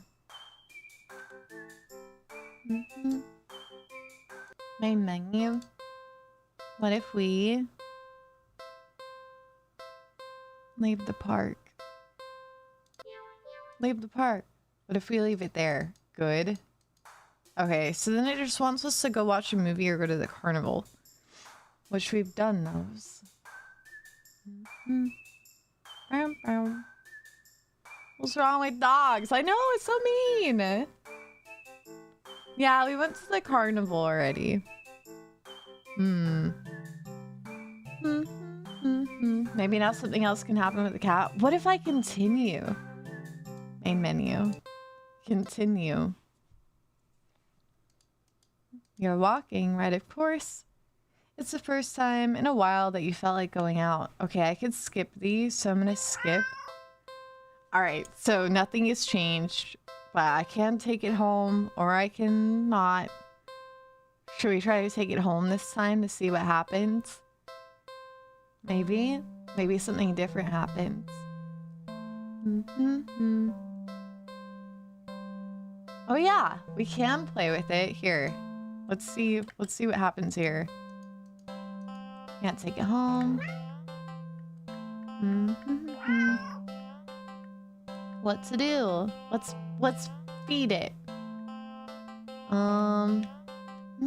Surely it must have left the box to search for some food then. For some reason, something in the back of your mind tells you that's not the case. Do not think on it any further. Well, either way, you can't exactly enjoy your day knowing you left behind a hungry cat, especially when you could have done something to help. So, what do you do about the hungry kitty? What? Not yet. What? Check pockets. I'm gonna save. Check pockets. You dig into your pockets. You find a small piece of string in your left pocket. Not very helpful. The string is far too short.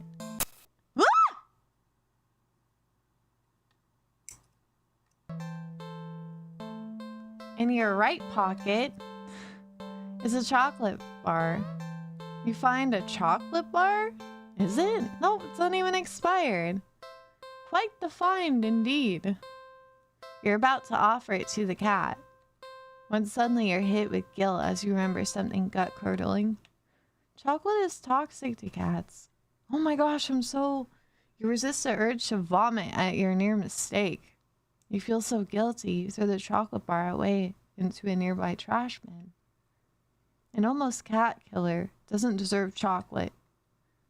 You go back to the cat, barely able to stand its innocently obvious expression. Oblivious. What did it say? It's innocently oblivious expression. Yeah. It doesn't even know that you almost... I'm so sorry. I don't even know what to say. You're a horrible person. Hang on. I'm all mucusy from earlier, guys. See, this is what I'm saying. Ahem. You know what? Stay there. I'll be right back. You leave the alley and return with the whole fish you bought from a nearby grocery store. It was a bit pricey, but it was the least you could do. I feel like the small text is the cat's, like, either the cat talking or the cat's, like, thoughts going into the person.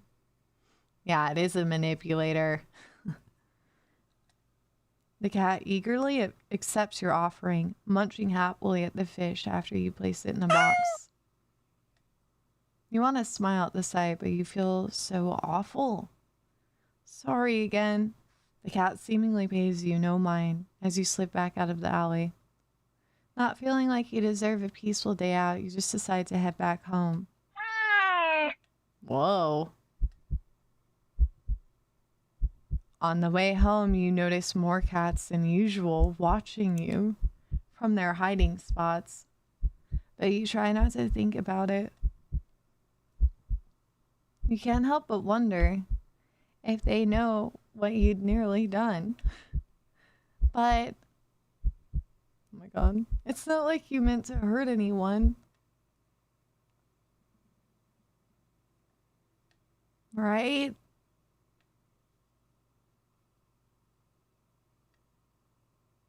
You finally reach your apartment building. You're about to unlock the door when...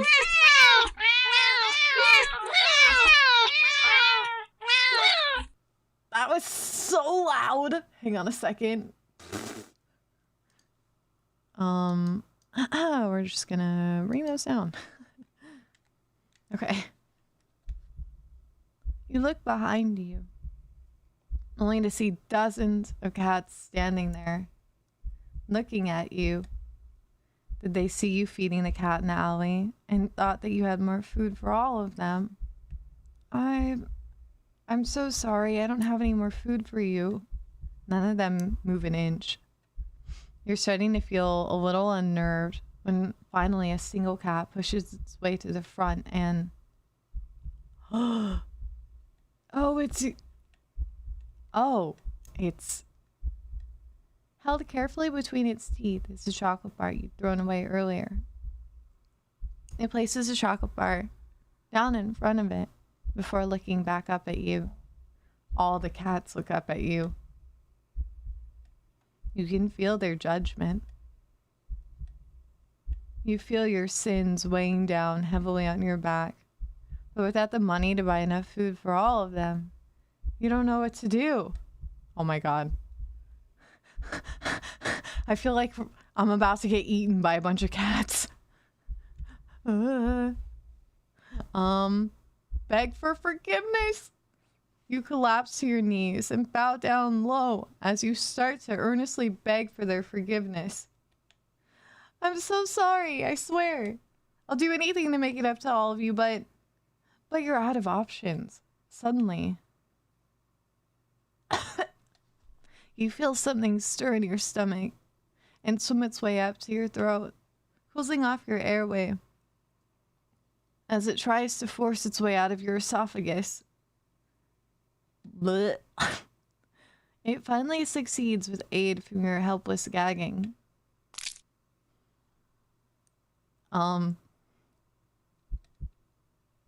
What the? Lying on the ground in front of you. Oh my god. It's a flopping fish. You just threw up a living fish. What the hell? The cats come rushing forward, all tearing hungrily at the fish. You're happy to finally be of help, truly. You throw up another fish. And another. And another. And your stomach hurts. Your stomach hurts. You're getting dizzy. You fall to your knees. Tears and snot are streaming down your face by the time you cough up a final tiny, bloody fish and collapse forward. Your throat and stomach both burn in a way that feels dangerous. You start to fade out. Despite the pain, you strangely feel a more overwhelming sense of hopeful pride. That you've made up for your disgusting actions. That you've been forgiven.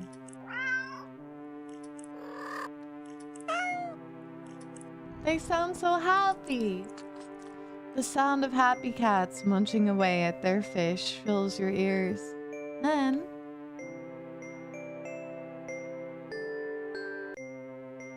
you feel something being nudged into your hand. It feels like the bar of chocolate you found in your pocket.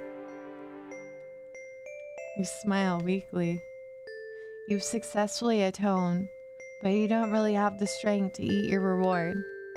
Sadly, the last taste in your mouth as you leave this mortal coil doesn't get to be that of chocolate, but of raw fish. Ending 24. Fishing for pardon. Oh my gosh. What is this game? This is so silly. I did it. I atoned for my sins. We still have so many more. Oh my god. We only have 16 endings. I feel like this is definitely going to be another stream or two of gaming. Yeah, we're not even halfway done and it's already been, I think we've played like three-ish hours of this because I talked for a little while and started a bit late. But I want to keep going, but I think I have to actually end it there because I have to start getting ready for my evening. How many endings now? So we are at 16 out of 40. So we have 24 left. Math, right? Yeah.